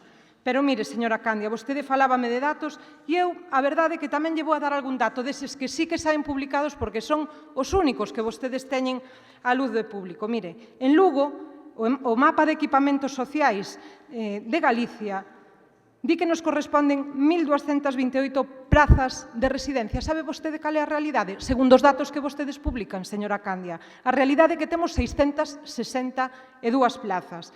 En Lugo só dispoñemos de 662 plazas en residencias públicas para unha poboación que, por certo, está moi embellecida. Son máis de 97.400 lucenses os maiores de 65 anos. Polo tanto, potenciais usuarios, e só temos creadas por parte da Xunta de Galicia 662 plazas. Sabe iso que quere dicir? Isto quere dicir que cada praza creada en centros de residencia de titularidade autonómica lle corresponden 147 usuarios. E despois di a conselleira que non hai demanda, señora Candia. Rematando. Galicia, ademais de ter prazas en residencias 100% públicas, tamén utiliza unha política de concerto de prazas en residencias privadas ou sin ánimo de lucro. Xa llo dixen antes ao señor Pensado, a Ulloa e a Montaña, as grandes esquecidas da Xunta de Galicia. As dúas grandes esquecidas, sí, é certo. A conclusión evidente é que, a pesar de que a Xunta de Galicia, en particular a Conselleira de Traballo e Benestar, que é a administración competente para desenvolver a atención ás persoas maiores en Lugo, decidiron non concertar prazas nas residencias públicas por mero partidismo e cálculo electoral. Esa é a verdade. E vostedes, unha vez máis, veñen aquí con voltas e reviravoltas a intentar defender a quen lles está condicionando a política desde arriba. E díxollelo antes moi ben o presidente desta institución. Aquí deberamos de estar, como en Fuentevejuna, todos a una, cando se trata de defender os intereses dos veciños e veciñas da provincia de Lugo. Ten que rematar. Moitas gracias. Gracias, moitas gracias. Segundo turno para o Partido Popular. Mire, efectivamente a reunión co presidente e a conselleira foi no 2011, non pola preocupación, senón porque había eleccións. Que lle diría vostede a un veciño da Fonsagrada ou de Pol, ou de Trabada, ou de Cervantes, que este esperando por unha praza das súas residencias, que lle venderon no 2010 e aínda hoxe non hai unha soa praza creada? Mire, eu xa fui moi prudente cando lle describín este proxecto. Fui moi prudente. Claro que a explicación que vostede me deu voume moi tranquila. As mini residencias son de 24 plazas, agas que vayan 24 matrimonios, que serán de 48 plazas. En ese caso, teño unha información moi completa e, ademais, foi vostede moi rigurosa na explicación do proxecto. É normal que reaccione así, porque me preocupa o claro descoñecemento que ten vostede da inversión na Xunta de Galicia na nosa provincia. E non teño por que defender a Xunta de Galicia, créame, que se no ano 2010 vostedes anunciaran as residencias e hoxe xa non lle digo máis, cumpliran o 25%, estiveran en funcionamento xestionándoas, como así se comprometeron a facer, sería a primeira en defendelas a súa xestión, en felicitalos. Pero eu volvo a facer a mesma pregunta. Que pensará un veciño de Pol que está esperando pola súa praza desde o 2010 que no 2011 dixo que iban a empezar as obras? Se todo é propaganda e todo se trata de descalificar a Xunta. E por qué? Non porque lle preocupa un veciño de Pol. Vostede pense que lle preocupa un veciño de Pol mitad dos argumentos que vostede dixo aquí. Preocupa ao presidente porque hai que desgastar o goberno da Xunta porque el sí que traballa por un sillón que non ten nin terá. Pero aquí os datos son os que son. Prazas financiadas con fondos públicos na provincia de Lugo. Anote, 1.543 plazas, señora Porto. Inversión na nosa provincia en servicios sociais, 290 millóns de euros en materia de benestar nos últimos 4 anos. 290 millóns de euros. 110 novas prazas en centro de día con apertura de 4 novos centros de día. 30 novas prazas de Alzheimer que supón un incremento do 43%. 358 novas prazas de residencias que supón un incremento dun 32%. Destinándose 43 millóns de euros a servicio en axuda no fogar. Que me van a decir vostedes se no ano 2012 hasta deixaron sin o pabellón a Portomarín porque tiñan que metilo no servicio de benestar e nin fixeron o pabellón ni o meteron en servicio de benestar? Pero que exemplo van dar vostedes en servicios sociales se non cumplen nin as leis? Se non lles importa facer política co diñeiro dos máis necesitados? Se todo é unha política de propaganda? Ten que rematar, que xa son... Ano do... Bueno, pues Deixeme acabar a frase, ou non? Vale. No 2010, ano 2015, ni unha sola praza creada. Nin unha sola. Agora, remato como empecéi. Que esteñan tranquilos os veciños da Fonsagrada e que esteñan tranquilos os veciños de Pole, de Castro Verde e dos sitios en donde ubicaron ustedes as residencias. Que donde haxa un maior dependente que necesite unha plaza concertada non vai a quedar desatendido. Último turno, doña Pilar García Porto. Bueno, mire, señora Candia, o certo é que vostede ven aquí dando unha serie de números e cifras que non aclara de onde os saca. Nos, cando damos datos, sempre traballamos con datos oficiais e con datos públicos cando se trata da Xunta de Galicia, que son os que están na propia páxina web das consellerías, e a verdade é que o que vostede di, que non sabemos de onde os saca, non coinciden co que teñen publicado na páxina web. Xa non lo aclarará cando teña un momento, porque, en fin, esa non é a cuestión de debate. Vostede, o certo, o que fan é vetar o acceso á documentación cando se lles pregunta no Parlamento a través dos distintos grupos únicamente porque o que pretenden é ocultar o concerto de datas de prazas e a financiación a entidades privadas. Moitas delas con ánimo de lucro, señora Candia. Ese é o fondo desta cuestión. O fondo é que vostedes non queren unha rede de residencias pública na provincia de Lugo, nin queren que se abaraten os custes desa prestación do servicio. Non queren, señora Candia. Por iso dan voltas e volven a dar máis voltas para evitar que isto vaya adiante. Mal que lle pese, hanse de abrir. Mal que lle pese, han de estar en funcionamento neste ano, señora Candia. Coa axuda da Xunta ou sin ela, porque esta decisión xa a tomamos fai tempo cando decidimos poñer encima da mesa a consignación orzamentaria suficiente para leválas a cabo, para poñer en marcha eses proxectos. E hanse de poñer en marcha e a xente ha de ter a atención dese servicio. Mire, vostedes o que teñen que facer hoxe é explicarlle claramente aos veciños se están a favor desta rede de residencias públicas para a provincia de Lugo ou non.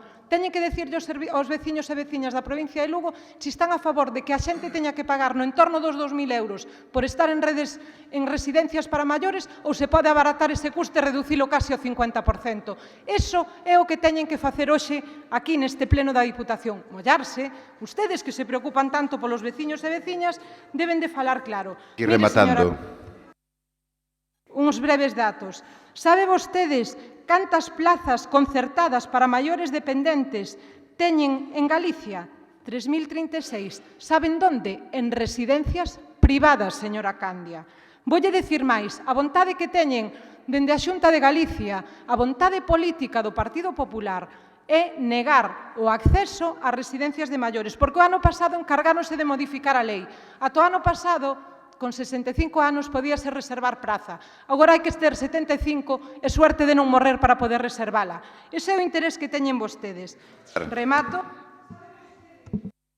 Señora Candia, que seguramente non o sabe, cantas novas prazas públicas hai en residencias na comarca de Lugo? Dende o 1977, señora Candia, 0. Esa é a súa vontade. Este dato é de fai moitos anos, non é reciente nin da Xunta de Feijóo. Moitas gracias. É unha verdade absoluta. Desde o ano 77, isto é o dramático desta situación. Nesta comarca, que é unha comarca que anda en torno aos 200.000 habitantes, non se creou unha sola plaza pública de residencia para a terceira edad. É dramático. Vamos, eu creo que do 77 hoxe, ademais de antes da Constitución, non se crea unha sola plaza pública nesta comarca. 200.000 habitantes.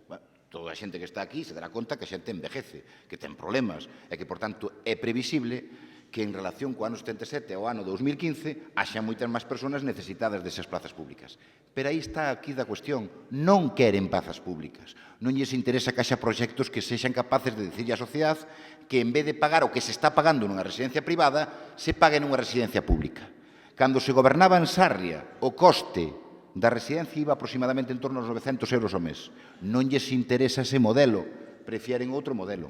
E mire, aquí dixose algunha cousa. Eu hasta ahora non teño notificación, non sei se algún dos diputados teñen notificación, de que algunha das residencias deixen de interesar a algúns concellos. Como modelo, me refiero. Ata de agora ningún concello cos que temos suscritos convenios dixo que non lles interesaba ese tipo de instalacións. Ao millor, por favor, escoíteme a min, manteña a calma. Fale cando ten que falar, escoite cando ten que escoitar. Non hai outro concello que dixera non nos interesa eso. Non. A conselleira, cando eu falei no 2011, e sigue sendo conselleira, e ese é o grave desde o punto de vista que ten que asumir o Partido Popular en Lugo, dixo que as preferencias, a planificación da consellería non pasaba por concertar máis plazas en Lugo. Non pasaba por concertar. Que a estrategia galega iba máis orientado hacia o arco atlántico que hacia a parte interior de Galicia, donde temos un problema serio de envellecemento da población. Pero iso foi a conselleira. O dramático é que esa conselleira siga sendo conselleira. E que ninguén lle diga como son as cousas que se teñen que decir dende o seu partido. E, por tanto, o que estamos aquí é o que dicía antes. Temos que votar en Lugo e por Lugo. E, por tanto, temos que decir se respaldamos este proxecto ou non. E deixemos para outro tempo eso del sillón que se vai a intentar e non se vai a conseguir. Que hasta ahora desas cousas, de movimento de sillóns, quen falou foi vostede, non fun eu. Non excluyo nada. Pero o único que falou de ir a un sillón que non vai a ter, eu digo aquí hoxe, en xaneiro de 2015, é vostede. E, por tanto, o que hai que facer é votar por Lugo, é nada máis que en Lugo. Por tanto, votemos por Lugo por este proxecto. Con dificultades, porque este proxecto naceu solamente ca aportación da Diputación Provincial. A Diputación Provincial non quería ter ningún tipo de protagonismo. O único que lle trasladaba a Xunta de Galicia é que tiñamos 12 millóns de euros, que despois aumentaron a 15, para construir as residencias. Por eso, ese veciño de Pol que vostede dice que non identifica, pero un veciño calquera, darase conta que no 2011 nosotros lle prometimos cumplir ca residencia. Pero este veciño, no 2015, vese que esa residencia se está levantando solo ca aportación de todos os lucenses. Porque a Xunta, cando tiña que estar e onde tiña que estar, non estuvo. E iso vai a ser permanente. Iso vai a ser permanente. Como en Fonsagrada, como en Castroverde, como en Trabada. Iso é o que vamos a facer nós. Seguir adiante con ese proxecto cando hai unha administración que nos dá a espalda, que non lle interesa ao público, que o único que lle interesa é que as residencias estén por riba dos 2.000 euros. E esta é a dramática realidade do que teñen que pagar os nosos maiores para entrar nunha residencia. Teñen que perder os seus aforros e teñen que perder a súa capacidade de gastar en outras cousas. E o dramático é que nesta comarca de 200.000 habitantes non se creara desde o ano 77 ningunha sola plaza pública, que non lles gusta oír a palabra, pública, donde entre esforzos de todos beneficiamos a aquelas persoas non que non queren, sino que non poden estar en outro lugar. Moitas gracias. Vamos a proceder á votación. Votación. Non hai turno. Vamos a proceder á votación. Votación. Non hai alusións. Non hai alusións. A ver, non entremos.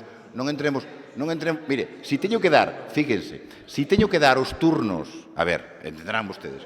Aí enténdeme perfectamente.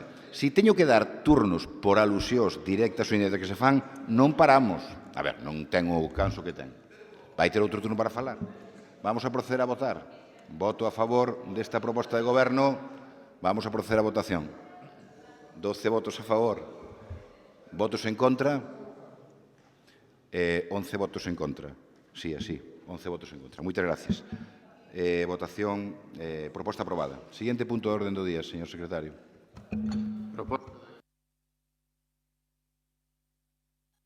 Proposta do equipo de goberno de apoio ás persoas que reciben pensións de estados estranxeiros.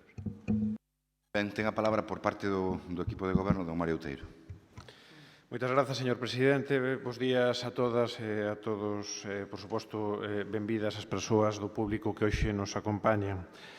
Bárcenas sae do cárcere despois de terse levado ao estranxeiro centos de millóns de euros. Os Puyol teñen en paraísos fiscais e moreas de cartos. Urdangarín usou a Casa Real para estafar diñeiro público. E mentres todo isto acontece, o Ministerio de Facenda persegue a centos de emigrantes galegos que volven ao noso país despois de décadas de sacrificio e traballo no estranxeiro.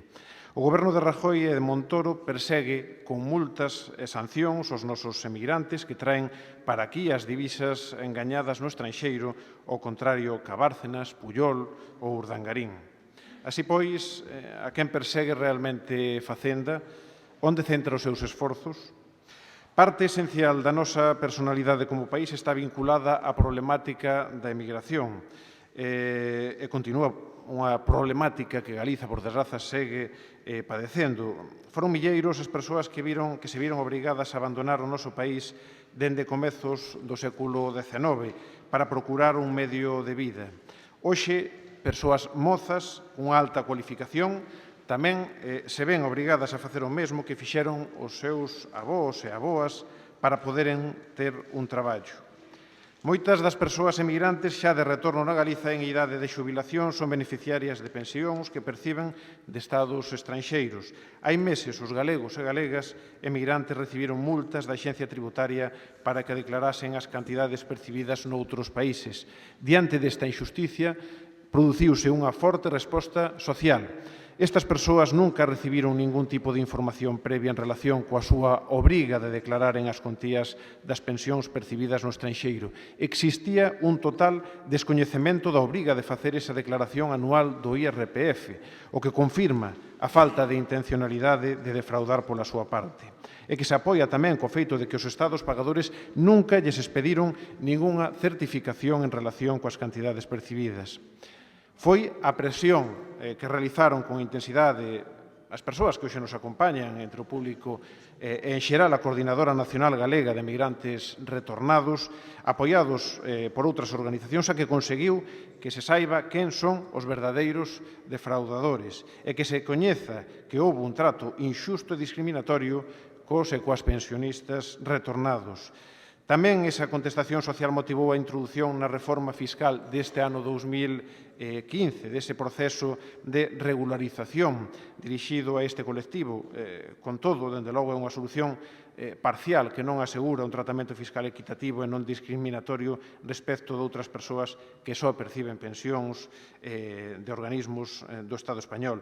O que realmente se establece con ese período de regularización é unha obriga con carácter retroactivo en relación coas pensións devengadas no estranxeiro, o cal, ademais de inxusto, consideramos que non se axusta á legalidade.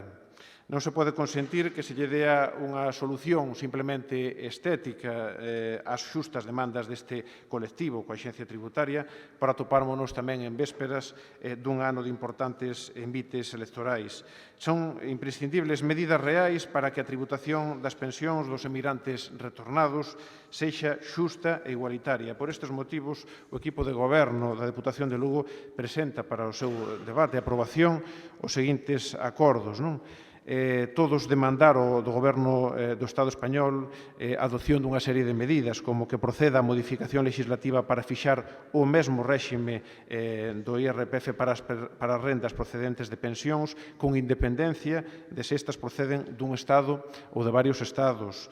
2. O recoñecemento do oficio das pensións de invalidez, recoñecidas nos países de procedencia, coa finalidade de acreditar a exención na tributación destas pensións. A este respecto, hai que lembrar que no Estado español as pensións por invalidez absoluta non tributan, pero problemas coa nomenclatura fan que casos, por exemplo, como o de Suíza, que no caso de invalidez do 100%, por denominarse total e non absoluta, como aquí, xa tería que tributar. 3. Solicitar información dos países de procedencia das pensións, sobre todo de Suíza, para verificar que prestacións xa están sometidas a gravame no país de orixe para evitar unha dupla imposición. Hai que lembrar que as normas da OCDE tratan de evitar esta dupla imposición. 4. Revisión dos convenios marco con outros países para evitar que situacións deste tipo poidan volver a producirse. Un ano e medio despois de iniciarse este conflito seguen sen revisarse. 5. Que promova con carácter urxente unha modificación da disposición adicional primeira da lei que antes mencionaba, da 26/2014, de tal forma que a obriga de tributar as pensións devengadas no estranxeiro se estableza a partir do exercicio tributario do 2013. 6. Que, en consecuencia, se estableza para aquelas persoas que foron requiridas nos últimos exercicios de regularización tributaria das súas pensións, se proceda durante o período extraordinario de regularización a devolución da totalidade do ingresado na Axencia Tributaria en concepto de imposto sobre a renda das persoas físicas e non só do pagado en concepto de intereses, recargos ou sancións, seguindo, por outra banda, a xurisprudencia do Tribunal Superior de Xustiza de Galiza en 5 sentenzas dende o ano 2006 ao 2012. E 7. Que en todo caso a devolución se realice de oficio a todas as persoas afectadas, xa que neste intre son os propios afectados os que teñen que solicitar a devolución das propias sancións que foron impostas. Nesta primeira intervención, máis nada, moitas grazas. Moitas gracias. Por parte do Partido Popular.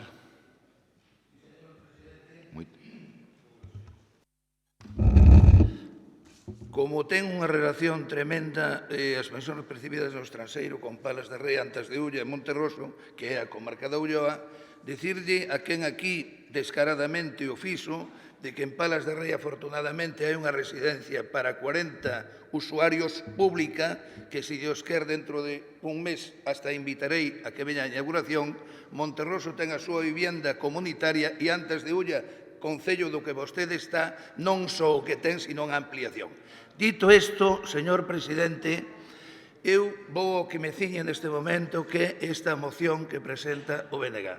A verdade, señoría, vostede que o tiña eu como unha persona seria, moi mesurada nas apreciacións, entrou igual que un elefante nunha chatarrería, facendo, lamentablemente, un recordo hacia meu pai xa falecido e a miña nai, que foron emigrantes durante 30 anos, e comparalos vostedes con Bárcenas ou un Dargarín, defraudadores claros e demostrados. É lamentable, señoría, que empezar así, volvo a dicir, despois do mesurado que suele usted ser nas súas apreciacións, porque no resto é obvia natural que uns temos os mesmos sentimentos que vostede poda ter hacia precisamente a todos os nosos emigrantes, pero a esencia, desde logo, non foi como vostede comezou.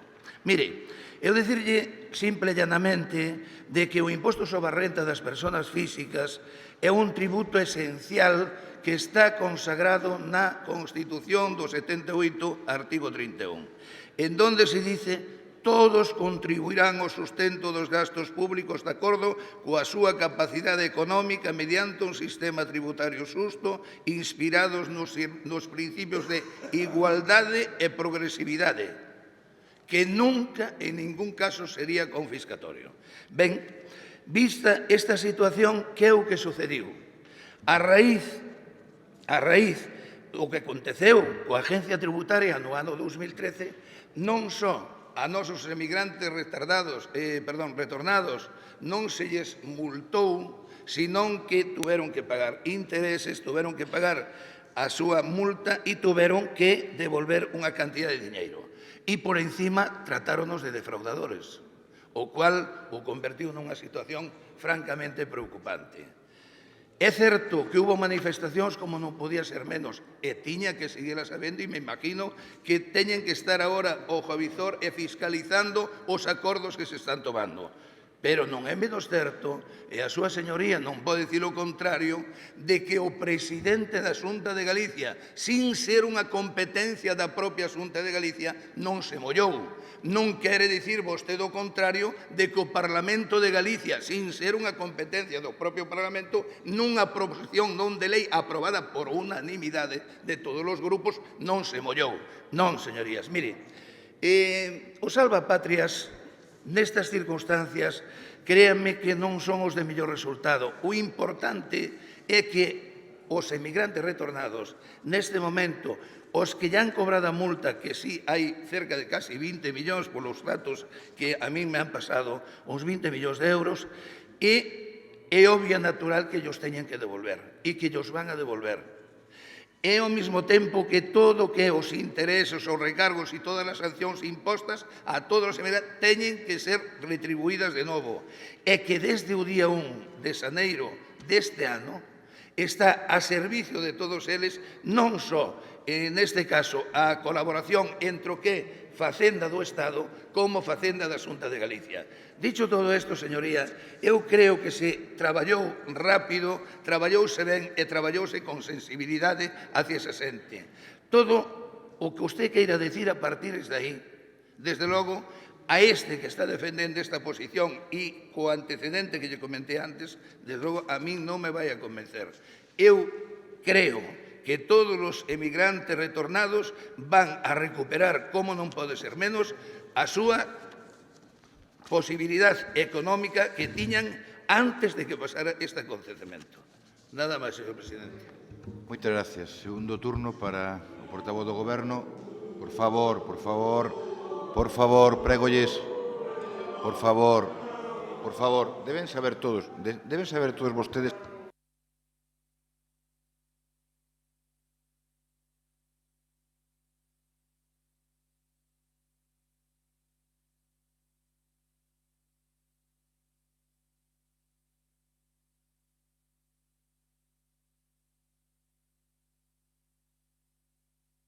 Opinións a favor, como tamén en contra, non se poden facer. Esas son as normas. Moitas gracias.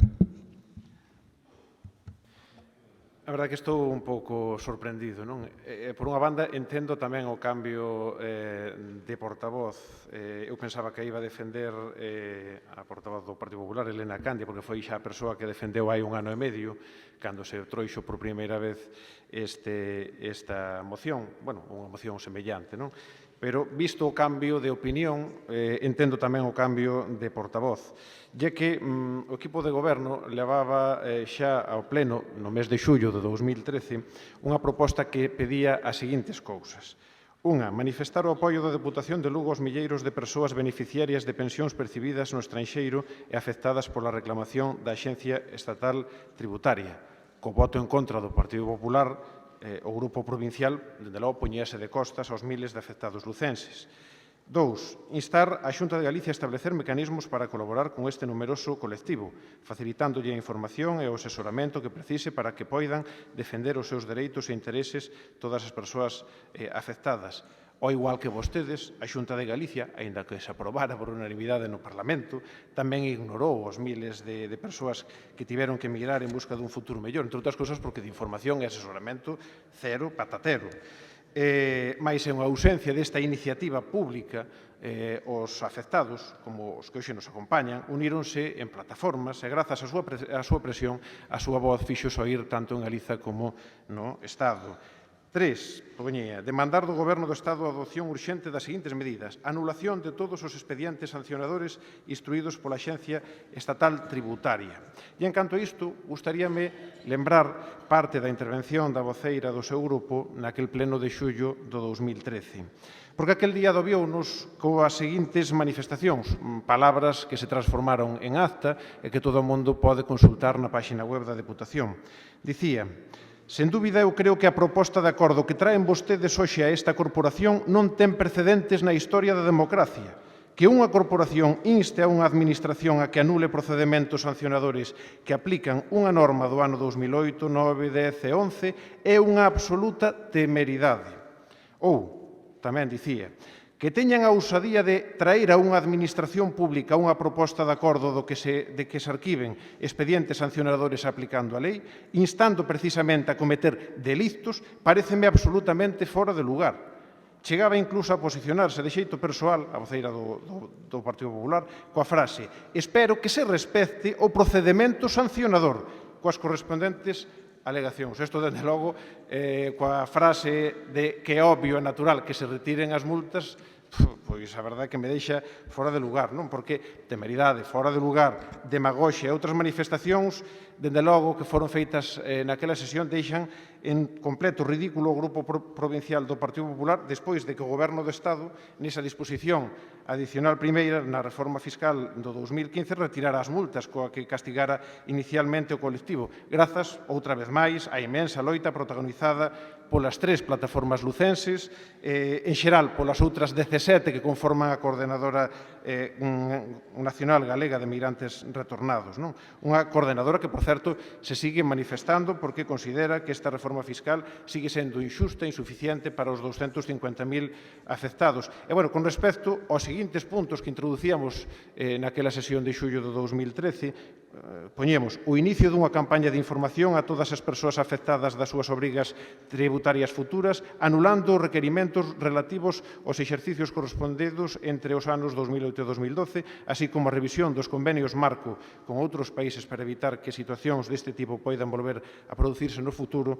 O Goberno do Estado, nestes 2 puntos, evidentemente, sí que non estivo á altura. Por iso, presentamos esta nova proposta, unha proposta que agardo estimen oportuna e que desta vez sí é que apoia. Moitas grazas. Moitas gracias. Segundo turno para o señor Pensado.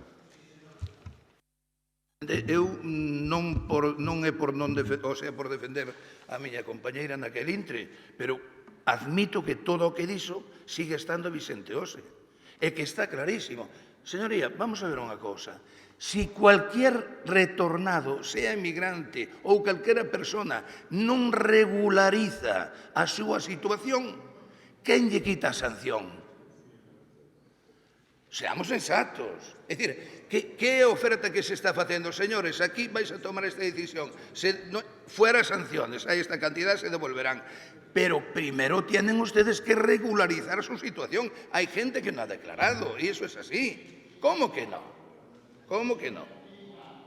¿Cómo que no? Según... Delle, que... Entendemos que a modificación normativa que aprobou este Goberno, entendemos que o que vai facer, e contestándolles á súa propia moción, que vai evitar discriminación entre os pensionistas que estiveron na emigración e os que están aquí, os que traballan en España e os que tributaron en España polas pensións recibidas.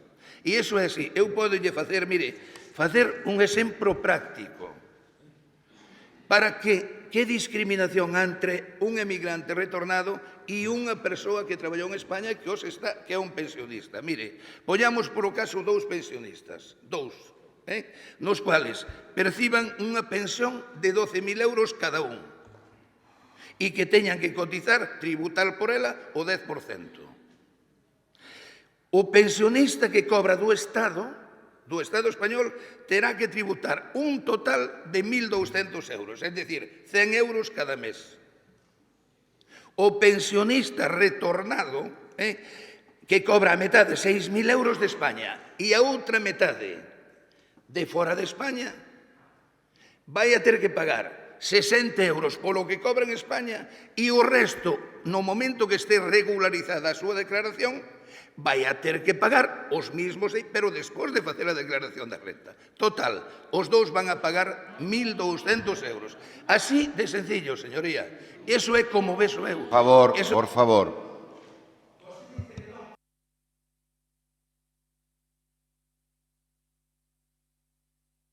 Nos mantemos esta posición, porque a temos contrastada.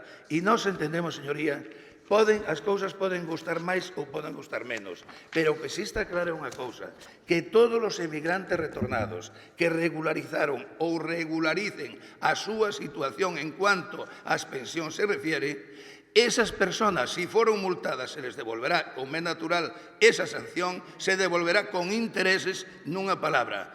Regularizaranse. Eso é o que lle estou a decir, señoría. Vostede di que non, eu dígolle que sí. En todo caso, é a súa palabra contra a miña. Eu que lle digo é que vayan todos a dúas posibles vías que son as que teñen, presentarse na agencia estatal ou presentarse na agencia tributaria e autonómica, ou internet incluso, e a partir de aí serán atendidos por unha persona que lles indicará exactamente todo o que teñen que facer. E iso é así, é irrefutable, señoría. Insisto, pode gustar máis ou pode gustar menos. Eu tamén lle podía tirar balóns fora ou golpes baixos, señoría. Que facían vostedes no anos 2009, 2010, 2011? Que fixeron vostedes? Ten que ir rematando, señor Pensado. Pero apagou un chifro 4 ou 5 veces, presidente. Pero, hombre... No, pero espere, no. A ver, ten unha explicación. Temos que... Sí, no. Vou a rematar.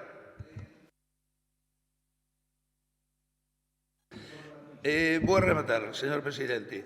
Decirlle, señoría, de que eu creo con toda sinceridade que o goberno, primeiro o goberno da Xunta, que foi quen defendiu esta posición desde un principio e comunicou co goberno central. O goberno central tomou a decisión. A decisión está tomada e penso que a situación arransada ou en camiño de facelo.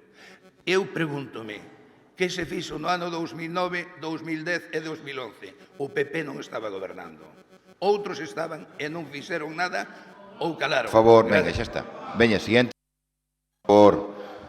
A ver, por favor, por favor, vamos a manter a sesión plenaria, porque senón ten que ser así. Temos que escoitar con educación o que nos dice, nos guste ou non nos guste. É así a vida dunha sesión plenaria. Quero dicir aos diputados que non é que lles corte, que para que me podan escoitar teño que activar este micrófono e, por tanto, corta a situación. Pero, en todo caso, levaba casi 1 minuto e medio. Sabe a vostede que non lle corto, salvo que rompa ca súa tradición parlamentaria aquí na Diputación. Ten último turno vostede, don María Outeiro. Moitas grazas. Dicía que as palabras da súa voceira naquel pleno do mes de xullo estaban de actualidade, entón, tratar ao Goberno do Estado, ao Goberno do Partido Popular, tanto de temerario como fora de lugar, que eran as afirmacións que facían. Vostede poñía o exemplo dese pensionista que cobraba os 12.000 euros. Non é verdade, non é así. Evidentemente, cando se cobran, cando hai dous pagadores, que é o caso, co exemplo que poñía, cando recibía 6.000 e 6.000, a imposición é moito maior. Por certo, non está tendo en conta que ese pensionista seguramente tuvera que pagar xa impostos no lugar de orixe. Por lo tanto, hai unha dupla imposición que, insisto, a OCDE trata de evitar. Vostede fala de que os intereses que se lle van a devolver con intereses, e que, ademais, que era a miña opinión, que eu dicía que non van a devolver intereses, e que era a miña opinión. Non é a miña opinión, é o que di a disposición adicional única que antes facía mención. Eu vou a ler textualmente, igual interpretei mal. Os importes ingresados serán objeto de devolución, por certo, teno que solicitar o interesado, nunca llo van a devolver a Axencia Tributaria. Serán objeto de devolución sin abono de intereses de demora. Sin abono de intereses de demora. Entón, quen está mentindo aquí? Vostede. en el plazo de 6 meses desde la presentación de la solicitud.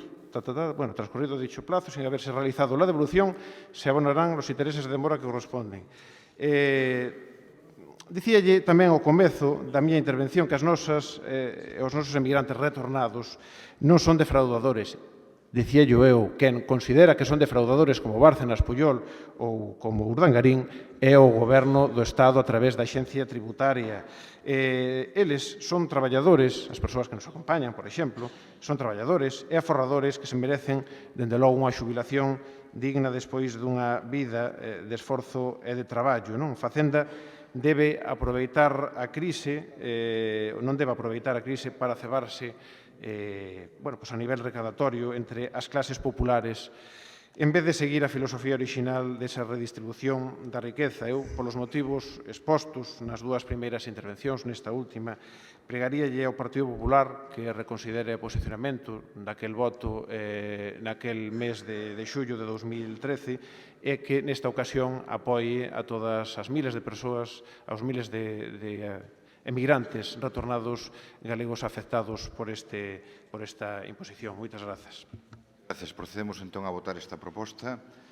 Votos a favor da proposta do equipo de goberno da Diputación de Lugo en apoio das persoas que reciben pensións en estados estranxeiros. Votos a favor. 12 votos a favor. Votos en contra. 11. Por favor. 11 votos en contra. Por tanto, a proposta do equipo de goberno é aprobada. Moitas gracias.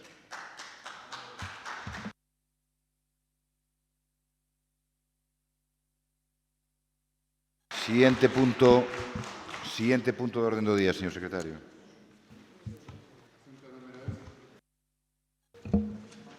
Asunto número 8, moción do Grupo Provincial Popular relativa á xestión da rede viaria provincial. Por parte do Partido Popular, quen vai a vostede? Moi ben. Ten a palabra. Sí, señor presidente. O Servicio de Vías e Obras da Diputación ten encomendada a xestión da rede viaria provincial que incluye tanto actividades de conservación e mantenimento como de nova construción. Os kilómetros das estradas de titularidade da Administración provincial que vertebran o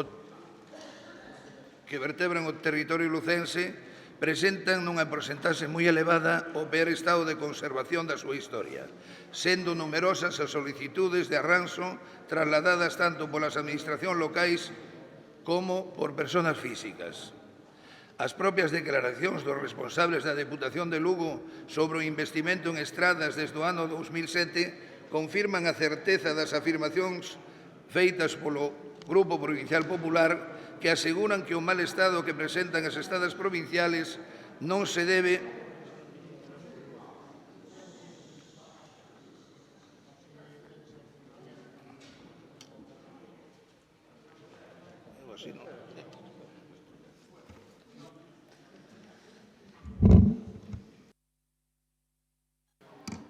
Por favor, pregamos que salgan en silencio, si pode ser. Moitas gracias. Continúe. Portavoz do Partido Popular, continúe. Señoría, as propias declaracións dos responsables da Deputación de Lugo sobre o investimento en estradas desde o ano 2007 confirman a certeza das afirmacións do Grupo Provincial que aseguran que o mal estado que presenten as estradas provinciales non se debe, como normalmente se adoita dicir, a carencias orzamentarias, senón a baixa rendibilidade na xestión do propio servicio.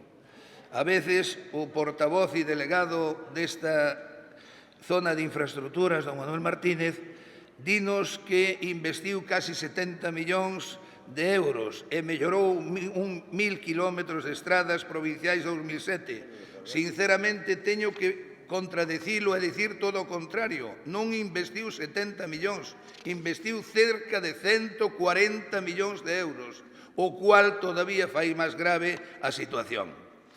Está claro, señoría, que a existencia de infraestructuras viarias de calidade resulta esencial tanto para o día a día dos lucenses como mesmo para o desenvolvemento económico e turístico da provincia. Decía fai pouco, señor presidente, que temos que ser lucenses, pensar por Lugo, estar en Lugo e ser de Lugo. Eu non podo entender como nun corpo humano non se solucionan os problemas de circulación, arterias, venas ou capilares e, en cambio, se lle atende os pés ou os brazos, olvidándose do resto. Se non hai circulación, é moi difícil que os pés ou os brazos teñan actividade. É, polo tanto, que é un abandono xa generalizado que empeza a ternos, en certo modo, os que estamos na política, un pouco impasibles, decir, bueno, algunha vez será, e os pobres ciudadanos dicindo, bueno, a ver se isto cambia e de algunha vez por todas podemos chegar a algo. A situación que se plantea general, e creo que a divulguei perfectamente, despois explicarei sobre unha serie de vías, pero o que se plantea é que a provincia de Lugo, a maior de Galicia en extensión, comunica con Asturias, comunica con León, comunica con Pontevedra, comunica con Ourense, comunica coa Coruña. É que unha serie de concellos están nestas 5 provincias ou autonomías e que, en certo modo, non se percata quen tiña que dirixir e xestionar todas estas arterias e venas, non se percata que precisamente o fondo da riqueza da economía do turismo, que é unha gran riqueza para Lugo, radica precisamente nunhas boas comunicacións. Si intentamos de vez en cuando asustar, insultar, decir no, que temos pedido a expropiación, cando eso se demostrará e está demostrado e está escrito en cualquier sitio que se queira ver de que unha expropiación ordinaria xa non é ningún tipo de problema, só hai que pagar as tasas e empezar as obras. E se a expropiación é urxente, máis rápido, ainda é máis complicada que a unha ordinaria. Polo tanto, que naide diga eso é deixazón de funcións. Como é natural, señorías, os viales como o litoral de Barreiros, o cual, curiosamente, douseme por ler todo o boletín da provincia e aparezo eu nesa comisión de goberno onde se aprobou esa obra, año 2007, e incluso se adjudicou a Isidro Otero en aquel momento por 900, este aquí que ni se tocou. Entrabada, o mismo, acórdome daquela vía, e preguntaba ao señor Sizo, traballa Río Torto, oye, que daquela vía, nada, non se fixo absolutamente nada, era exactamente o mismo, aprobouse en comisión de goberno, incluso tiña unha cantidad de 1.170.000 euros, pero o señor Martínez considerou oportuno que non se debía facer porque non era interés para nada, sobre todo únicamente para os veciños de Trabada. Fonsagrada Navia, que, por certo, está aquí o meu alcalde de Navia, digo porque eu estuve de médico en Navia de Suarna e, curiosamente, o outro día baixei por Fonsagrada, señor alcalde de Navia, o derrumbe dun terraplén, créame, que se produciu xa anos na carretera de Navia Fonsagrada, sigue estando ali. E eu creo que se produciu tranquilamente no quilómetro 8, máis ou menos. Se produciu fai 5 ou 6 anos, nin siquiera iso arranxaron. Pero, bueno, se usted está contento, eu espero que os veciños de Navia non nos ten tanto como vostede parece ser. As unións que nós queremos ter na zona de Paradera, Currelos, toda esa zona que é unha zona vitivinícola turística por excelencia, abandonada a súa usanza. E xa remato, señor presidente, coa de Sober, a Beade. É dicir, estamos nunha situación en donde temos unha dos millores paisaxes turísticos que son os cañóns do Sil. Temos as millores bodegas que incluso en Norteamérica nos las están ensalzando e temos un negligente delegado de obras que non se entera para nada que hai que arranxalas. O que sí se fixo hasta ahora, e eso, señor presidente, son os 1000 kilómetros que é certo que se han reparado. Como dice el outro, piedra sobre piedra e piedra sin que uno eche el grito. Pois Sí. Pois vamos co segundo turno, o señor Veiga. 6 minutos máximo.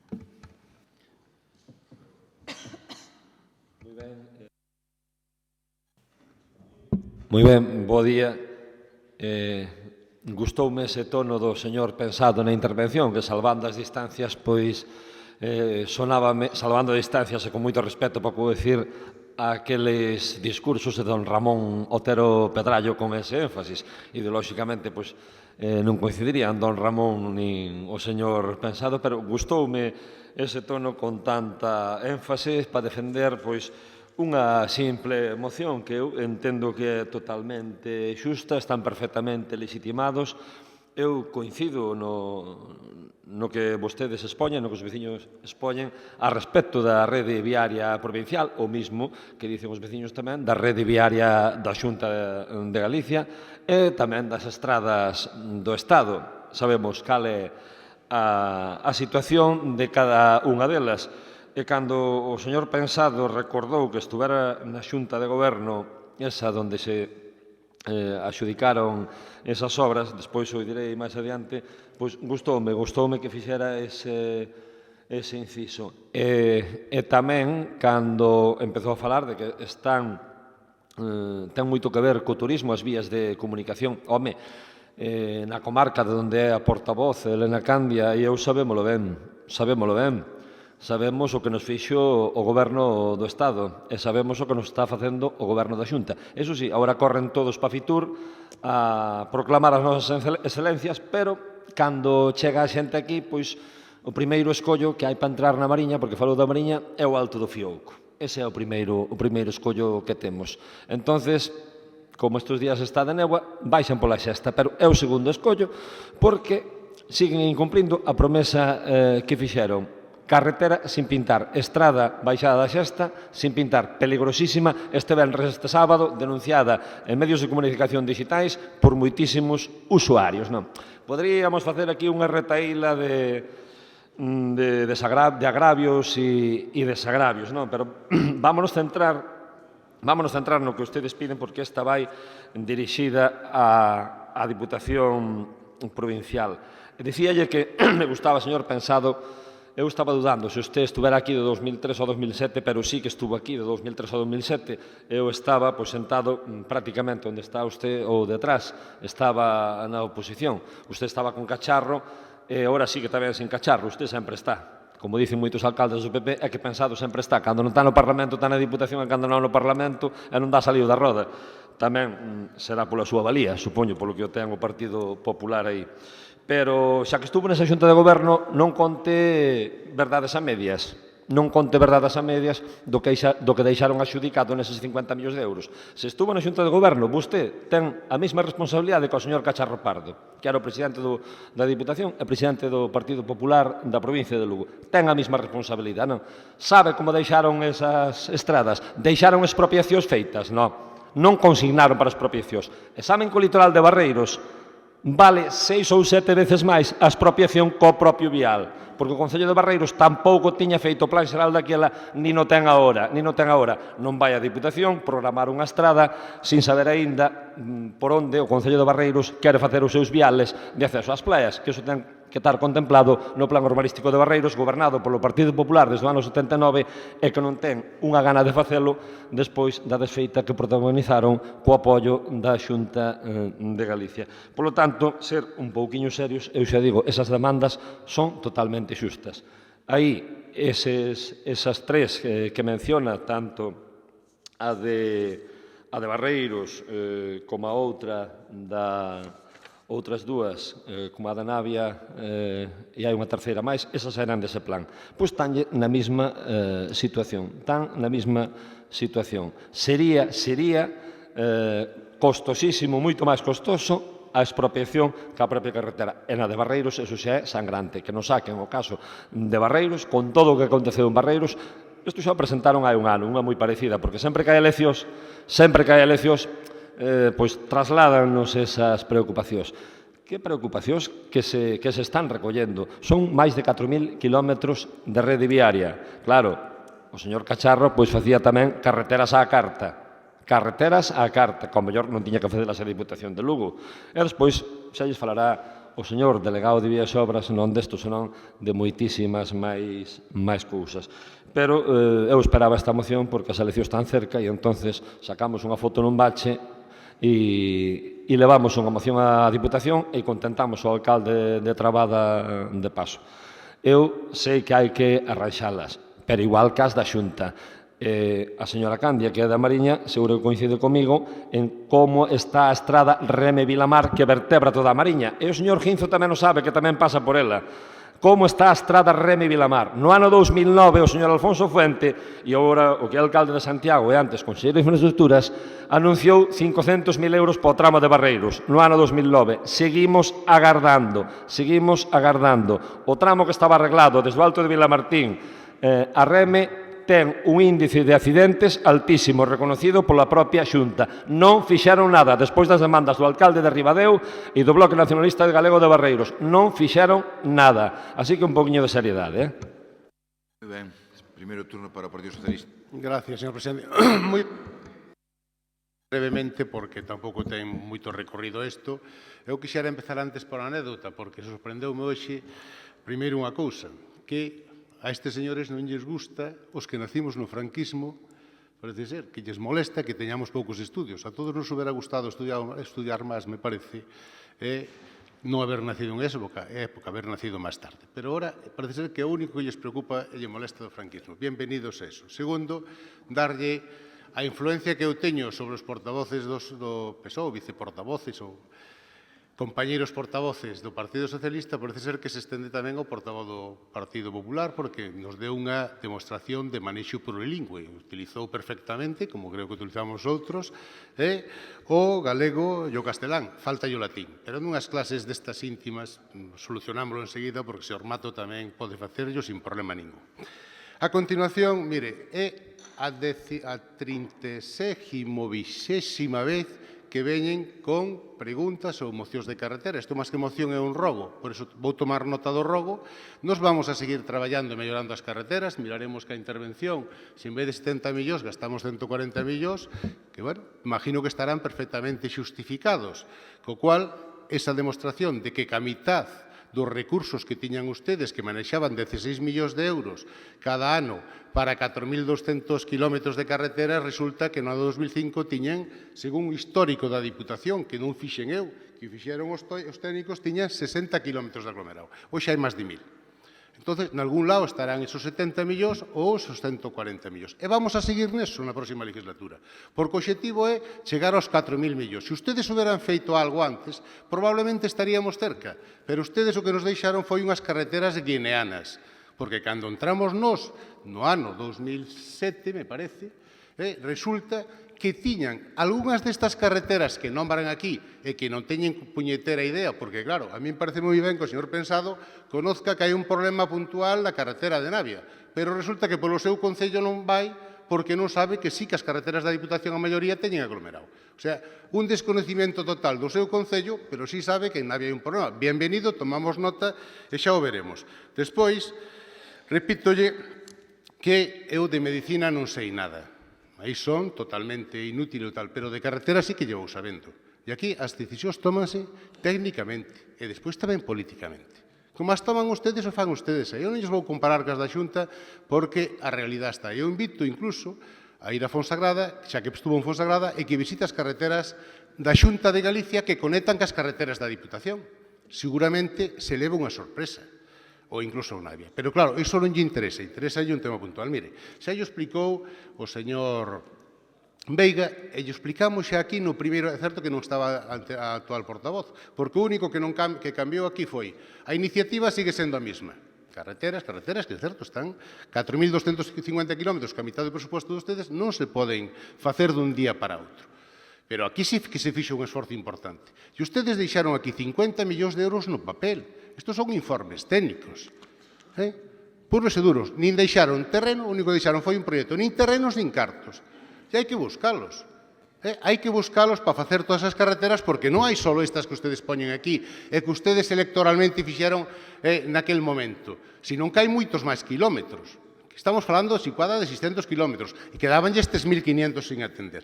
E mire, díceme unha cousa, eu creo que para falar das cousas hai que ter conocimientos. A veces é certo que, como non entendo de medicina, pois usted tampouco entende de expropiacións ou non as sufre, ou se cuadra ten un atallo ante a Xunta de Galicia para facelas. Eu dígolle que se dirija ao xurado de expropiacións de Galicia e lles pregunte canto tardan desde que están ustedes en facer unha expropiación. E que a comparen co que tardou durante o bipartito. A media no bipartito eran 6 meses, a media en ustedes 2 anos ou máis. E non lle pregunte só a esta Diputación, pregúntelle aos concellos que temos expropiacións no xurado a ver cando non las van a solucionar. Porque a disculpa cando se chama ali por parte dos concellos e por parte da Diputación é que van por orden analfabético, parece ser. Entón non sabemos todavía cal é o orden, ou como dan ustedes as axudas do Risga por orden de chegada. Eso é como funcionan ustedes. Entón, a min isto que me dice usted, se me dice como, eu agradezco-yo. Ou que alguén da Xunta se dirija a min e me diga que pagando as tasas xa podemos iniciar as obras. Tan pronto me expliquen, non se preocupe, que algunhas delas vámolas a iniciar.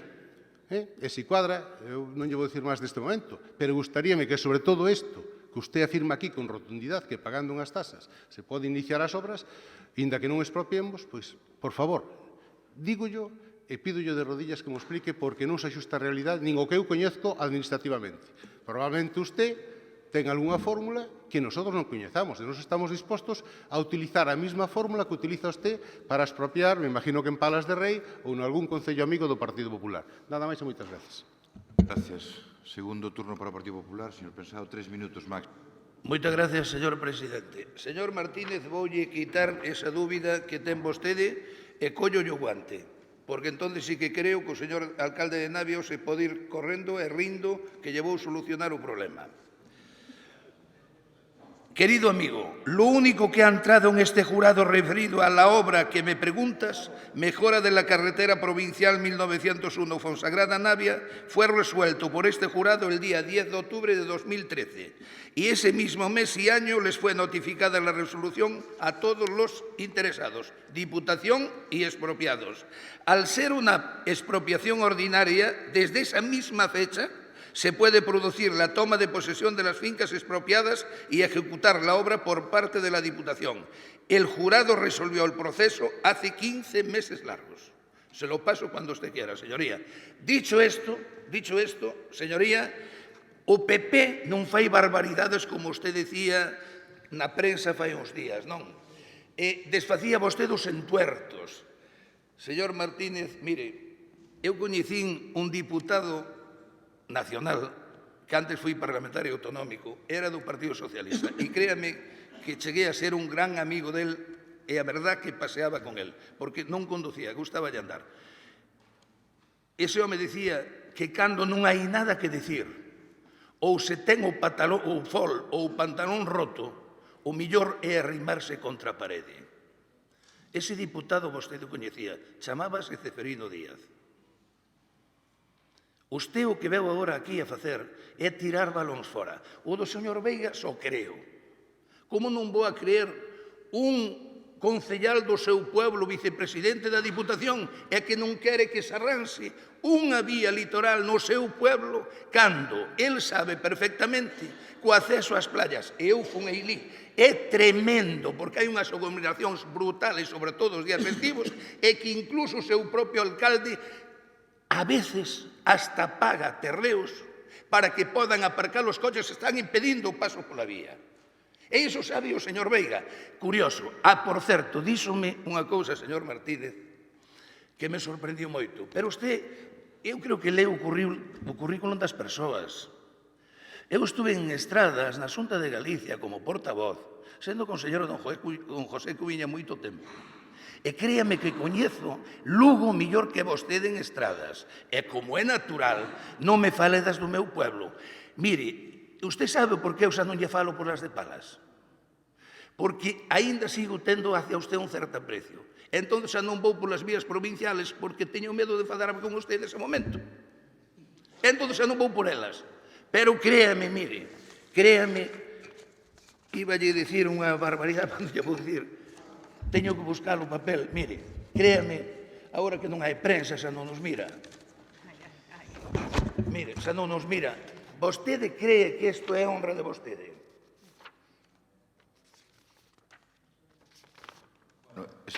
Ese silencio que acabou. Ten que ir rematando. Juratos, que mire... Señor presidente, ten que aprender a bucear. O que eu lle diga, señor Martínez, isto non é ni máis ni menos. Ve usted que non vou contra naide. Simplemente o que lle pedimos é moi sincero, é dicir, intenta usted arranxar estas vías, arranxias. Se vostede ten o compromiso, fago. E segundo, hombre, faga ampliación de algunha vía que é necesaria. Ampliación. Unha delas en Nave Fonsagrada. Fun outro día ali a Coea, que é un sitio que suelo ir de vez en cuando. Ten que rematar. Gracias, señor Usted se está por cortarme sempre. Segundo turno. Sí, señor Pensado, teño que retirar a comparación que fixen con Otero Pedrallo, porque usted é populista, demagóxico e bastante malintencionado na súa intervención. Usted non conoce Barreiros mellor que a min. Non, porque levo 52 anos vivindo en Barreiros. Non conoce a Barreiros mellor que a min. Entonces, vou fazer unhas apreciacións sobre Barreiros, xa que mencionou a Barreiros, non? Non conoce Barreiros nin conoce o Concello. Mencionou a situación dos accesos ás praias, seguro que lle nombro unha por unha e non conoce ningunha, non? E lle nombro os camiños de accesos ás praias e non conoce ningún. Dixo que o Concello de Barreiros tiña que alugar fincas para aparcar. Efectivamente, un concello como de Barreiros, donde se simplificou o boom urbanístico e o reventamento da burbulla urbanístico e a desfeita que fixo o Partido Popular en Barreiros, despois do que se construiu en Barreiros, ten que alquilar 9 prados, sí, prados de onde pacen as vacas ao lado da playa, para poder aparcar os vehículos. Esa é a xestión do Partido Popular en Barreiros, do Partido Popular, liña dura do Partido Popular en Barreiros. Esa é a xestión. Ese dato non sei se vostede o coñecía. Polo tanto, insístolle outra vez, se houbera feito un plan xeral o Partido Popular en Barreiros, se houbera coordinado perfectamente, houberase sabido os terrenos a expropiar, que valor tiña, non é o mismo un suelo urbano que un suelo urbanizable que un suelo rústico. E esa estrada que vai desde a entrada da Cruz do Lobo hasta o límite coas catedrais, pois atravesa moitos tipos de suelo. A estas alturas non se sabe cal vai ser a calificación urbanística. É imposible, sería imposible cuantificar canto vale, como se iba a cometer esa vía. Sáquense eso da cabeza. Eso é demagoxia de Alfonso Fuente, alcalde de Barreiros, e de José Manuel Gómez Puente, teniente de alcalde. Que se collen a prensa de hoxe, José Manuel Gómez Puente foi compañeiro seu. Curiosamente, a súa segunda vivenda está sendo investigada polo Seprona por irregularidades e ilegalidades. Vexan a prensa de hoxe. Así que calen a boquiña, señan un pouco serios. Segundo turno para... Gracias, señor presidente. Sabe que eu tamén lle teño aprecio e que o respeto moito. Mire, señor, eu que sí que teño que decir é que, claro, entre o cambio de portavoz e o cortar e pegar, a verdade é que non se aclaran. Porque aquí acábame de confundir, de engañar ao alcalde de Navia, porque iso, ustedes, vou ler a súa moción. Instar a Diputación a que manteña en bo estado, polo tanto, acometa as labores, tanto de conservación ordinarias como de construción, ampliación e mellora necesarias nas seguintes estradas de titularidade provincial, que, por certo, están todas nos 50 millóns de euros. Todas. E as maiorías pendientes. Ese que lle pasou de expropiacións de Navia, que lle pase o chisme porque están todas pendientes de expropiación.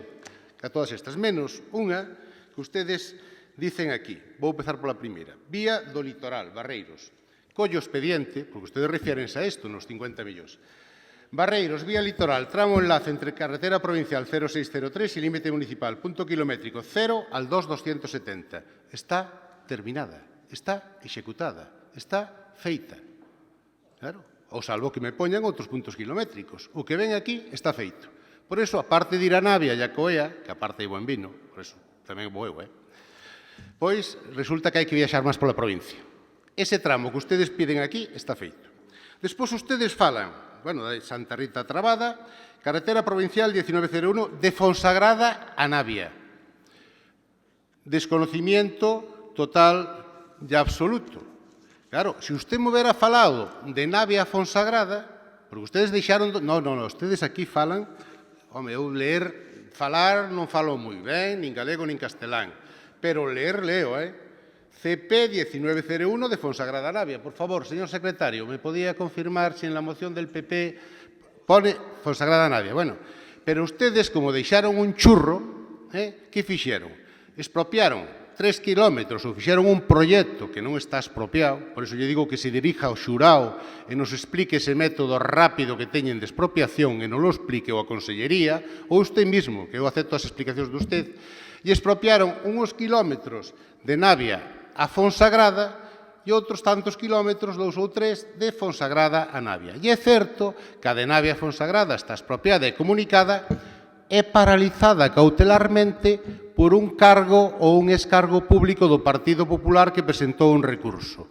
Tan pronto ese recurso do excargo do Partido Popular, que parece ser que non ten moito interés en que se faga a carretera, inda que parece ser que era un responsable desa consellería da anterior COTOP, ou ahora Cimati, pois empezaremos ese tramo que sí temos terrenos e temos recursos. Vámoslo a facer. Na próxima legislatura, sin problema, descuide, que vai poder pasar por ali e vai ter feito ese tramo que ustedes deixaron. O de Fonsagrada a Navia, que ustedes en principio se refieren aquí, esos outros 3 kilómetros, tamén, cando o xurado de expropiacións de Galicia nos ceda os terrenos e lle comuniquemos aos propietarios e paguemos, empezaremos e trataremos, en función dos recursos necesarios e que teñamos, como dicen ustedes, de iniciala. Por iso, como decía, como era que decía Ceferino Díaz? O que non ten conocimiento é mellor que este calao. Pois eso lle digo, mire, non corten e peguen. Claro, eu tamén entendo que con 36 mocións presentadas sobre carreteras, non sei cantas preguntas, no ordenador se trastabillen. E era verdad, sabe que non lle quero mal, era mellor que a defender a señora Candia porque seguramente o faría mellor. Nos vamos a seguir traballando, nos próximos meses van a protestar porque si se fan carreteras, incluso nos ayuntamientos do PP, que ustedes dicen que non se traballan. Repasen os kilómetros de aglomerado empezando polo seu concello, e xa verá como si están eses kilómetros de aglomerado feito. Nada máis e moitas gracias. Moitas gracias. Último turno, un minuto. Señor Porfiri, a ver se non me apaga o maquinillo sin avisarme, señor presidente. Mire, señor Veiga, eu non teño que aguantar o seu enfado. Que en Barreiros o PP teña 7 e usted 2, non me botas culpas a min. Acabamos de darnos cuenta ben que o está facendo no seu propio ayuntamiento, porque eu con razón e sin elas e a palas de rei. Adelante. E vostede acaba de dicir unha trasnada deixando o seu alcalde aquí, que é o seu alcalde, guste ou non lle guste, a non ser que usted considere que o alcalde seu é o de Lugo, que parece ser que vive en Lugo máis que en Barreiros. Pero bien, si é o seu alcalde, defendo, e se é o seu ayuntamiento, defendo. Segunda parte, señor Martínez, mire, e remato, créanme que non quero facer de vostede nada que non sexa real, porque algo sei que lle entrei que eu coñezo. Mire, cando unhas arterias non se destupen por dentro, cando unhas arterias non se lle quita a grasa de fora, e cando unhas arterias non se lle pon un sostén, normalmente rompen. Señor presidente, as vías provinciales, gústille ou deixe de gustarlle, están agonizando. Están agonizando, sabe por qué? Porque nin fai conservación, nin fai limpieza, nin arregla o firme e nin para nada é capaz xa non de quitar unha curva, senón facer unha ampliación. Seguimos polas mismas vías de fai... Ahora, teño que avisarlo, voulle cortar.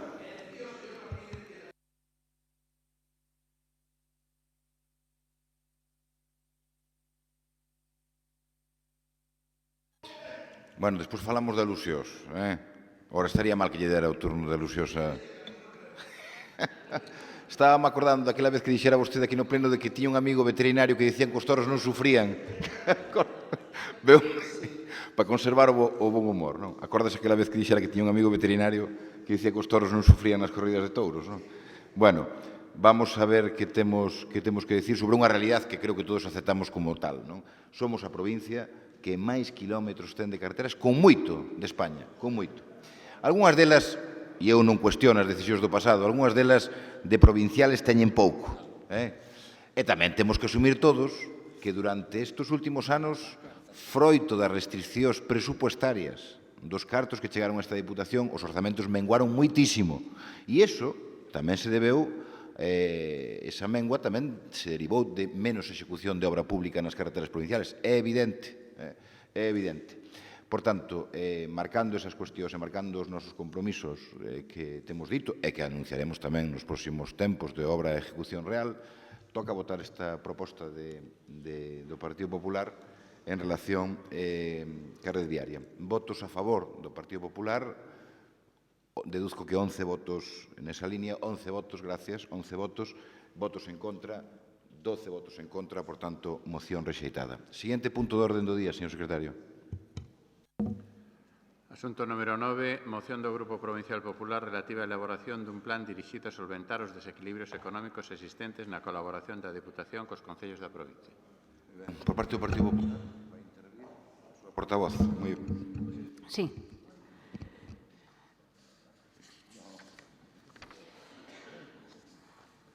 A próxima iniciativa que traemos a debate é unha petición para solventar un desequilibrio económico que se creou nesta provincia desde que este equipo de goberno asumeu a súa responsabilidade. Ninguén dúbida, en pasados días creo que llo recordaron algún tribunal, que a competencia principal das deputacións provinciais é a asistencia económica aos municipios, especialmente os de menor capacidade económica de xestión. Esta asistencia debe de predicarse, polo tanto, respecto a todos os municipios da nosa provincia, con carácter ordinario ou, se queren tamén, con carácter excepcional, pero, iso sí, a todos os municipios desta provincia. No primeiro caso, se se fai de forma ordinaria, articúlase a través de plans especiais cinguidos a criterios obxectivos. Nos definíamos este post que presentamos na mesma sesión plenaria como un plan insuficiente e a cantidade que levan repartindo, intentando facer nesta provincia unhos concellos de primeira e outros de segunda, que tamén hai que decir que non conseguiron ese obxectivo, e non gracias a vostedes, senón aos esforzos que fixeron moitos alcaldes por continuar adiante cos seus servicios, a pesar de que a colaboración económica técnica desta institución nunca está nin se lle espera, cando, ademais, é a súa única e principal competencia. Os datos corroboran que todos os anos se produce unha desviación á alza do número de fondos recibidos para un número moi reducido de municipios, o que ven a demostrar, como decía inicialmente, un claro desequilibrio que non pode ser aceptado. O número de convenios vía subvencións excepcionais que se conceden nas xuntas de goberno en donde teñen responsabilidade Partido Socialista e Bloque Nacionalista Galego aumenta en cantidade, pero non en número.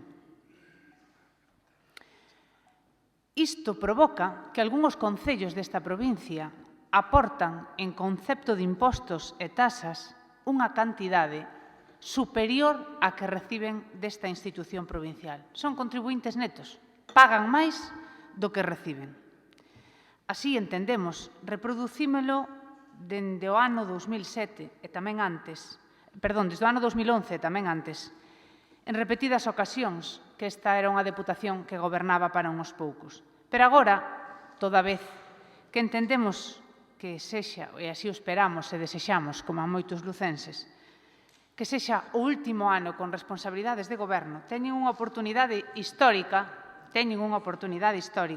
para enmendar esa actuación desequilibradora, esa actuación discriminadora hacia uns veciños en funcións única e exclusivamente de intereses políticos. Por iso, en este acordo, o dice moi claramente, instamos á Deputación Provincial de Lugo, como ben ve, nosotros instamos, non exiximos, como fan vostedes con outras administracións, a que se deseñe un plan elaborado en consenso cos municipios dirixido a compensar a falta de colaboración desta institución cun amplio número de concellos da provincia, restablecendo deste xeito o desequilibrio económico existente no reparto de fondos públicos da Administración provincial entre os distintos concellos da provincia. Esta é a nosa iniciativa que se rexistrou en tempo e forma, pero que se entende moito mellor se contextualizamos a situación e o reparto de fondos públicos que fai esta institución xunta a goberno a xunta a goberno. neste primer turno, nada máis. Gracias. Segundo turno.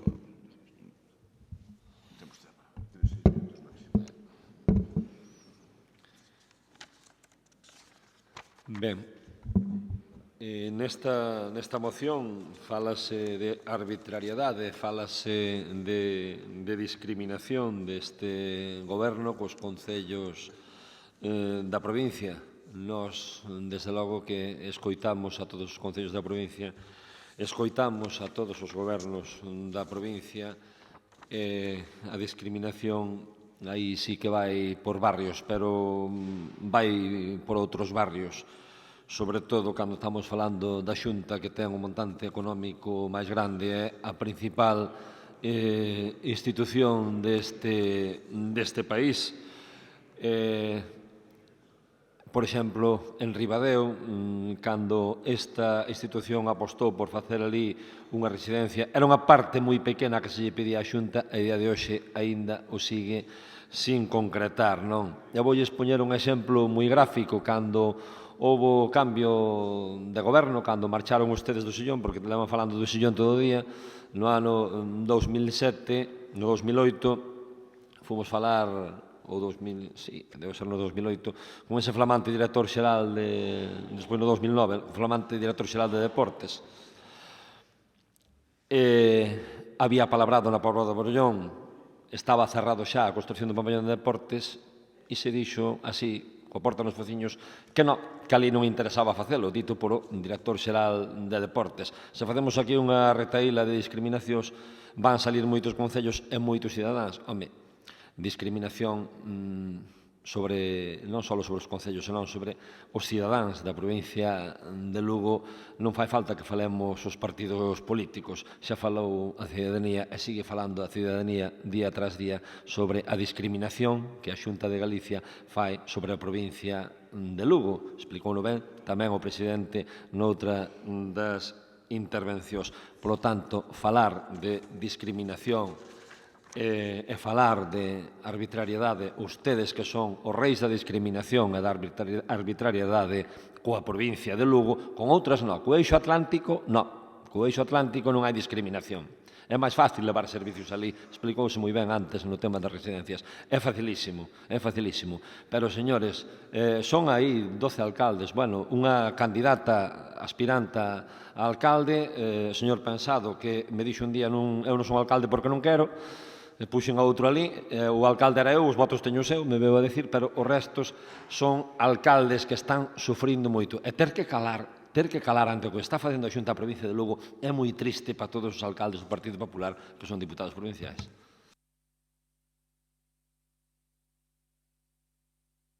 6 minutos máximo. Gracias, señor presidente. Restablecida a normalidade na portavocía, voulle tamén pedir autorización para falar en galego, castelán e, se podo, darlle tamén algo en latín, que sei que lles gusta no Grupo Popular. É asombroso a obsesión que ten usted con que sexa o último ano de goberno do Partido Socialista. Está obsesionado, descanse, que ao final xa ve, están 200 xa detrás desa obsesión súa. Destapou a caixa dos tronos e agora todo o mundo se apunta. Descanse, que quen vai ter que cambiálo non son ustedes, van ser os ciudadanos. E me parece a min que non lles van dar a razón.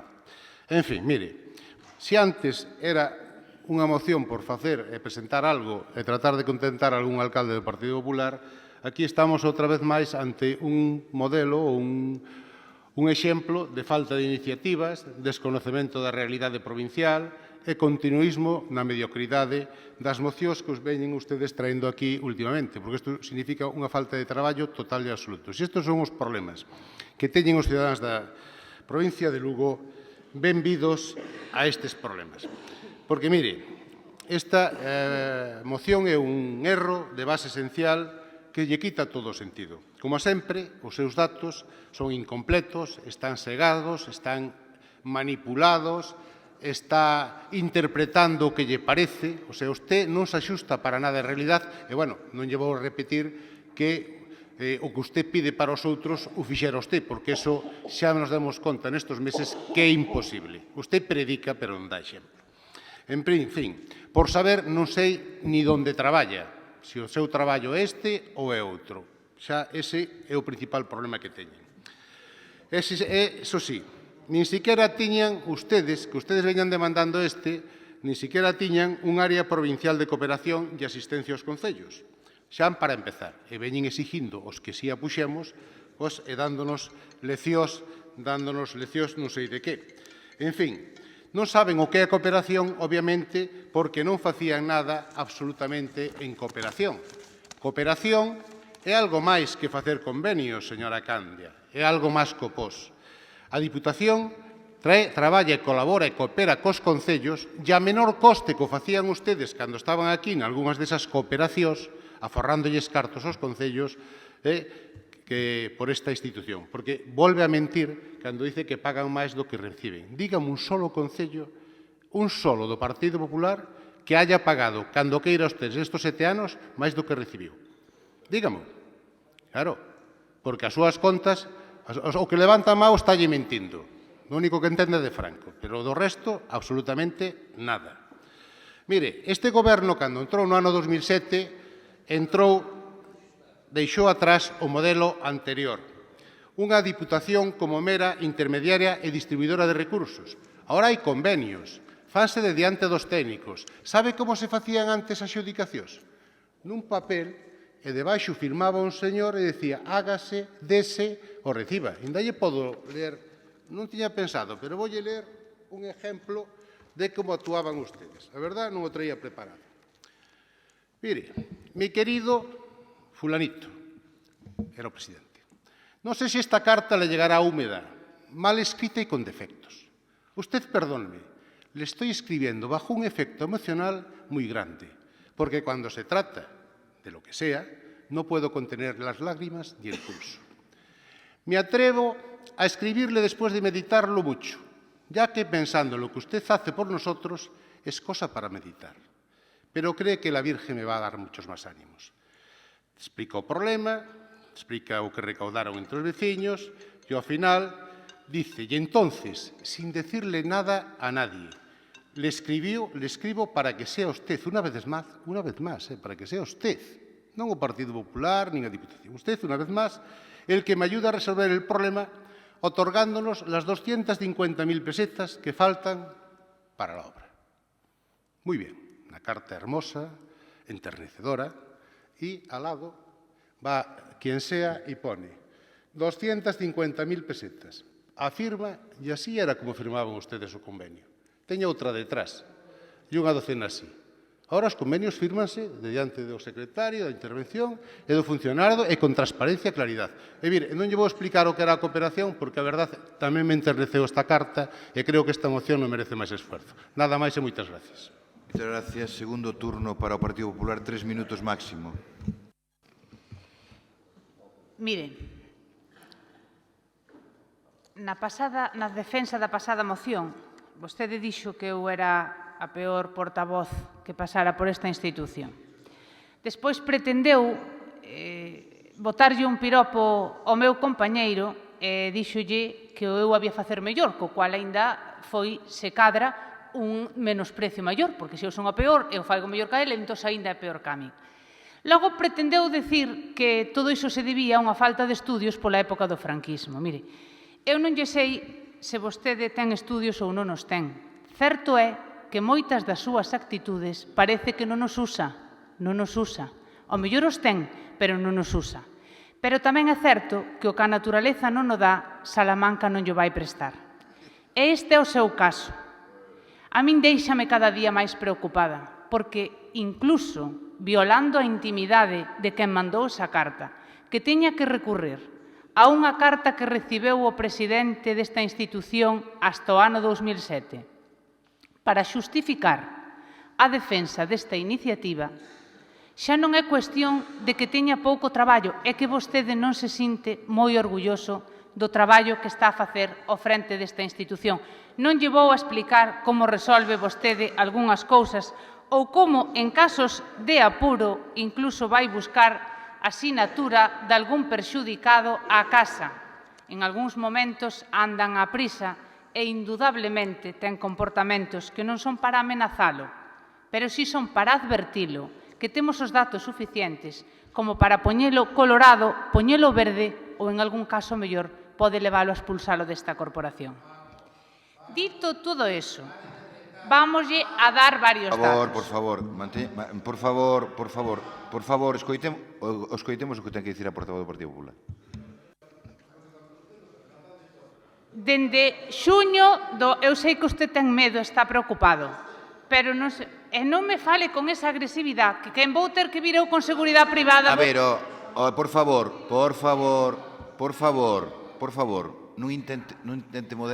non intente moderar o debate, que sale peor a cousa, quéntase máis.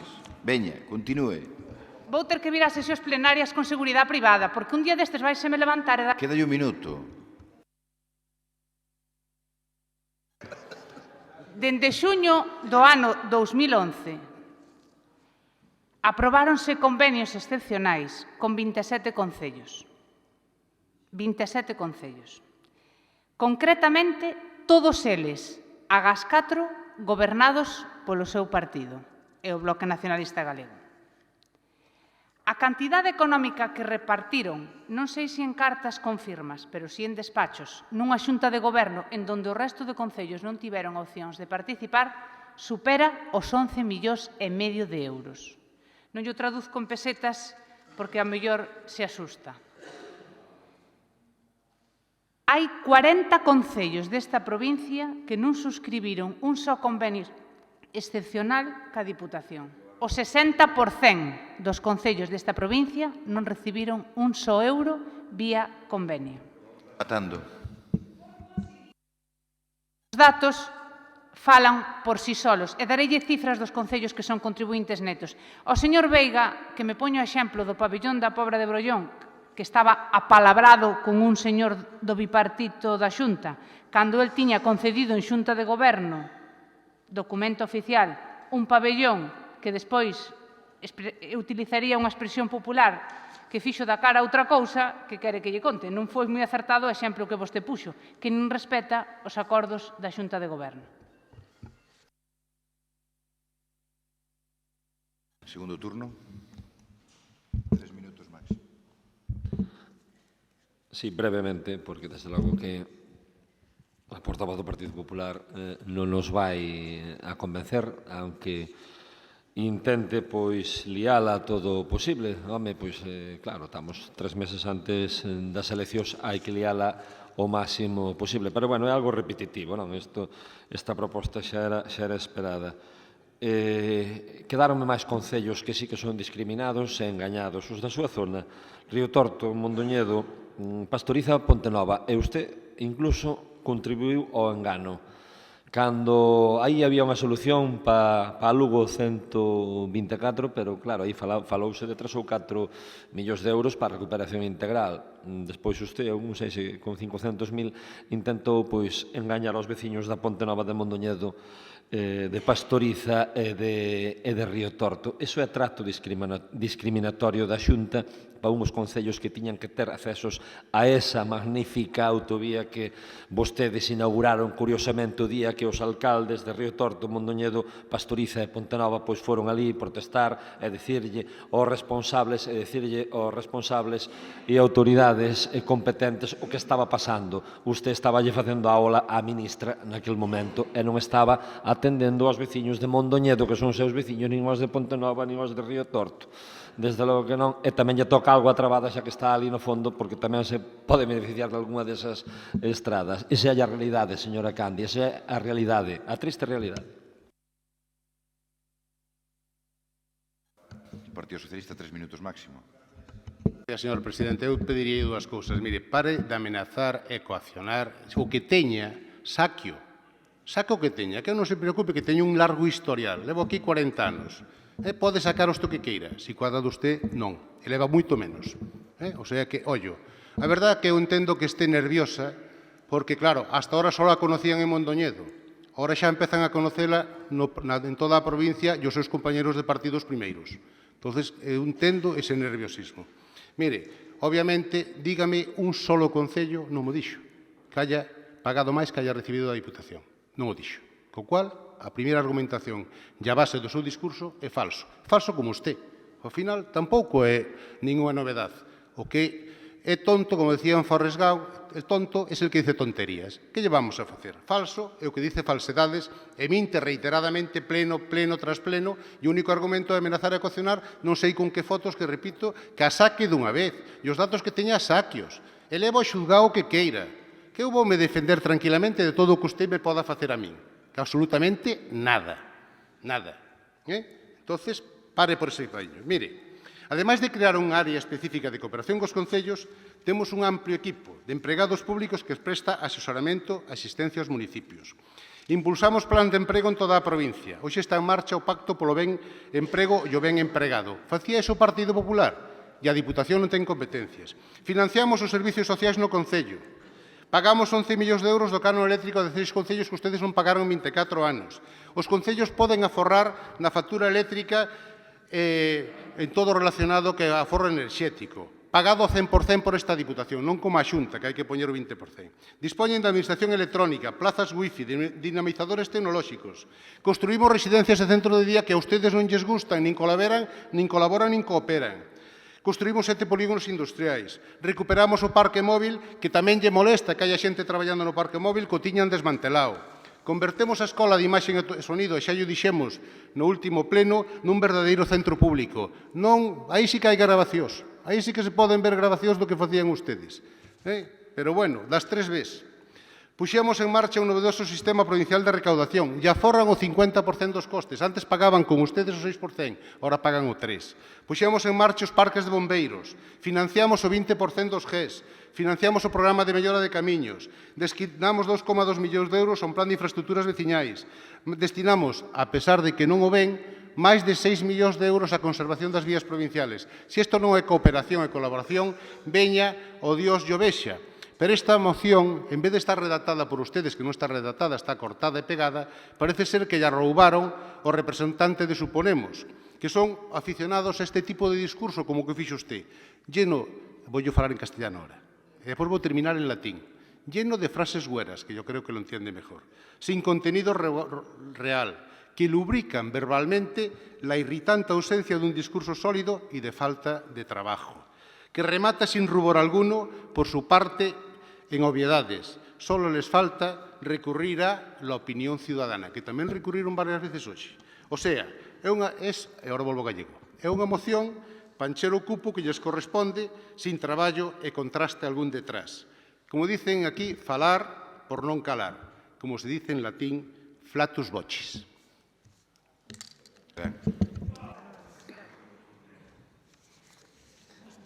Eu xa sabía que vos gustaba o latín. No, por favor, un minuto. Último, vamos ter que poñer traductores simultáneos. A ver, quen fala logo aí dese lado? Un minuto logo, señora doña Elena Candia. Mire, nin recurrir ao latín, nin recurrir a frases eruditas.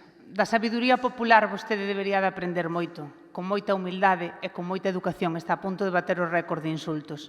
Non foi quen de desmentir ningunha cantidade de diñeiro dos convenios excepcionais, pero sabe que vostede probablemente este moi preocupada se eu vou ser a próxima presidenta da Deputación ou non. O que xa non cabe ningún tipo de dúbida é que probablemente vostede nin o foi, nin o será, pero tampouco nos preocupa a nosotros. O que nos preocupa é que deses 12 millóns de euros que vostedes reparten a dedo, nun despacho, en detrimento, en afogo do resto dos concellos, sigan defendendo como unha xestión eficaz e como unha xestión solidaria e que se corresponda con todos eses principios que piden vostede a outras administracións donde non gobernan. Escoitalo produce vergonza e a veces incluso sensacións de repulsa moito máis contundentes, pero simplemente reforza a creencia que cada día vexo nesta institución e no día a día. Esa, vostede, ca súa forma de ser e ca súa forma de falar, representa o secretario xeral do... na comunidade autónoma, escoitando unha sesión plenaria, creo que os galegos desta provincia terán razóns máis que suficientes para saber realmente como é a persoa que aspira a gobernar a Xunta de Galicia. E mentras non o dimita, el será cómplice dos seus insultos, da súa falta de traballo e da súa desvergonza, que moitas veces a xente me para na calle e me dice: por que non te levantas? Partido de tenis, isto xa parece un partido de tenis. Hoxe realmente xogou moito despiste. Foi... Pero que se está interrumpindo constantemente, non me deixa acabar a frase. Mire, pódeme apagar o micrófono, pero non me vai a calar a voz. Ese señor representa, vostede é como a él, carente de educación, un mal xestor, ineficaz e ineficiente. Salimos por donde non era. Bueno, venga, hombre. Está bien. Está bien de que nos toquen los huevos. Pasaba a un protagonista dunha película que é Airbag, que ao final da película Deixese de películas e traballe, deixese de películas. Escoite, como eu non a vi usted. Sí, home, sí. Sí, iso é o que veu usted. Chamaba a casa e dicía, Carmiña, esto yo te lo dejo, porque es moi estresante. E a muller dicíalle, interesante, no, estresante. Iso que lle pasa a vostede. Centrémonos nos temas, non si ten boa mala relación con o señor Martínez, eso arranxeno fora, pero non traigan aquí estes problemas ao pleno, nin traigan aquí os problemas do seu partido, que non nos interesa a naide. Por tanto, vamos a discutir as cousas de Lugo, vamos a sacar asuntos de Lugo para diante, deixemos outras cousas, vamos a votar isto sobre a cooperación, a ver se é verdade o que dicen ou non. Votos a favor desta proposta do Partido Popular, votos a favor, 11. Unha vez máis, gracias.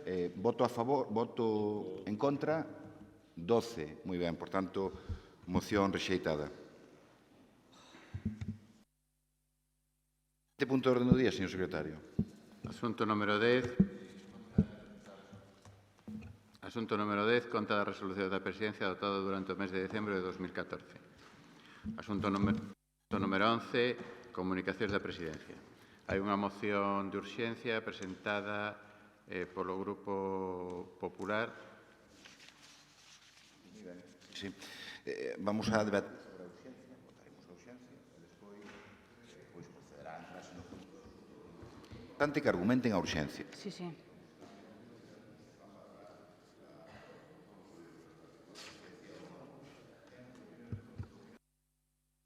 Más que suficiente, presidente. Xustificamos a urxencia de non poder registrala ante da fecha que remataba o prazo, que era o mércores da semana pasada, toda vez que a sentencia que clarificaba o financiamento por parte da Deputación do Servicio Básico de Axuda no Fogar foi notificada en data posterior. Refírome á sentenza 5/2015 ditada pola sección primeira da Sala Contencioso Administrativo do Tribunal Superior de Xustiza de Galicia. Sen dúbida, a relevancia do seu contido, sobre todo pola cantidade económica que estamos a falar, xustifican a urxencia desta moción nunhas arcas municipais tan necesitadas de que todas as administracións cumplan na corresponsabilidade do financiamento de servicios sociais. Sabe vostede que a sentencia se notificou o xoves pola tarde e o prazo para o noso rexistro de mocións remataba o mércores, día anterior. Por parte do bloque para...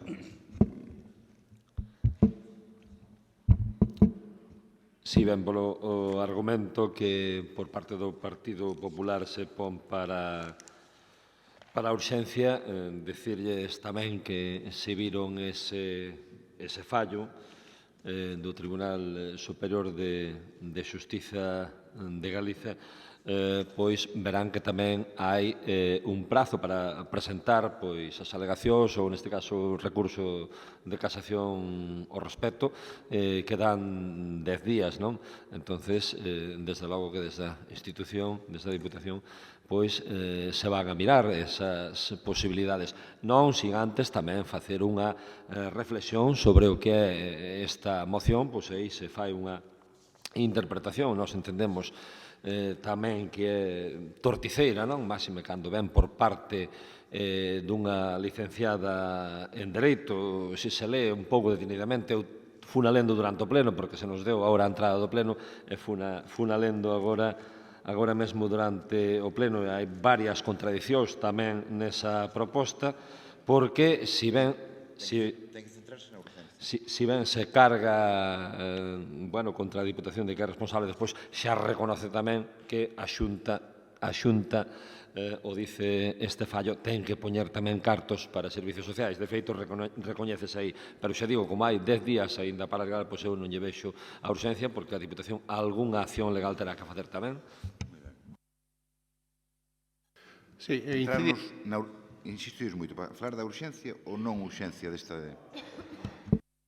Nos non vamos a tratar a urxencia da moción, porque obviamente xa expuñemos outro día que íbamos a recurrir esta sentencia porque non estamos de acordo e, como incluso o propio tribunal dice, pois non compartimos a argumentación que fai a portavoz do Partido Popular no sentido do expresado anteriormente, o sea que todas as mocións podían ter o mismo calificativo. Por elo vamos a esperar imagino que traerán no próximo pleno, imagino que cambiarán os argumentos porque o que dicen aquí volve a estar cheo de inconcrecións e certas falsedades ou interpretacións como cando nos interpreta os outros portavoces, por eso creemos que non é urxente e nos vamos a recurrila, entón falaremos con tranquilidade. Nada máis e moitas gracias. Vamos a proceder entón a votar sobre urxencia ou non urxencia e en función despois do que desexe o Grupo Popular, no próximo pleno se trata esta moción ou cambia de opinión, isto xa decide quen a propón. Votos a favor da urxencia, 11 votos a favor, votos en contra, 12 votos en contra, por tanto, urxencia denegada e, por tanto, queda a juicio do Partido Popular no próximo pleno ou non, eso xa é cuestión del. Seguimos co seguinte punto de orden do día, señor secretario. Sí, rogos e preguntas regulamentariamente formuladas. Sí.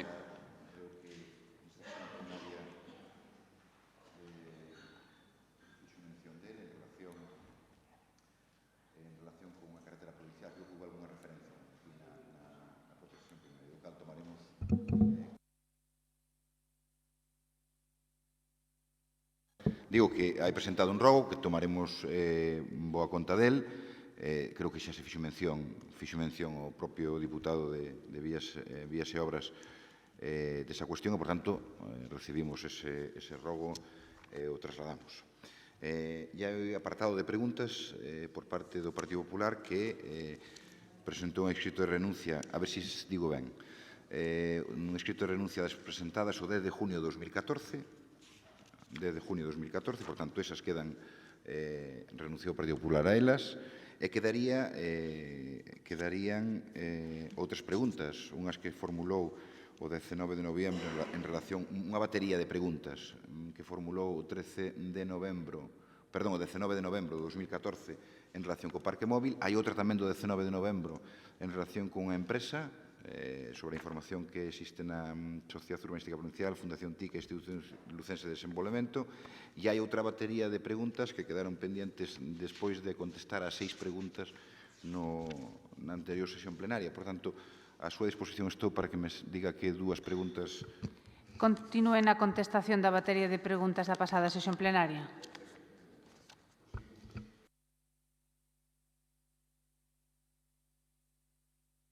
Moi ben. Entón, estamos a ver, na pregunta número 7, dice no medio de comunicación, falábase de que o diñeiro acababa en sobres e que lles daban a quen ían ser encargados nas excursións se coñecía o presidente da Diputación isto, é dicir, coñecía vostede o recorrido do diñeiro desde a Caixa Forte a eses sobres. Creo que, como debería saber vostede, a presidencia da Diputación non é a responsable de supervisar o anticipo de caixa fija que contempla o texto refundido da Lei de Facendas Locais. Como sabe vostede, nese Real Decreto 500/1990 de 20 de abril tamén se recollen as bases propias de execución do orzamento da Diputación. A fiscalización corresponde, como sabe vostede, á intervención provincial. Alguna cuestión sobre esta pregunta ou paso a siguiente? Siguiente, moi ben. Segunda pregunta e última, en relación... Había unha correspondencia total e absoluta matemáticamente exacta entre o facturado e o gasto real efectuado nos establecementos hostaleiros ou de ocio desta provincia. Hai unha correspondencia, creo que, volvo a insistir no mesmo, hai unha correspondencia entre o facturado e o pagado.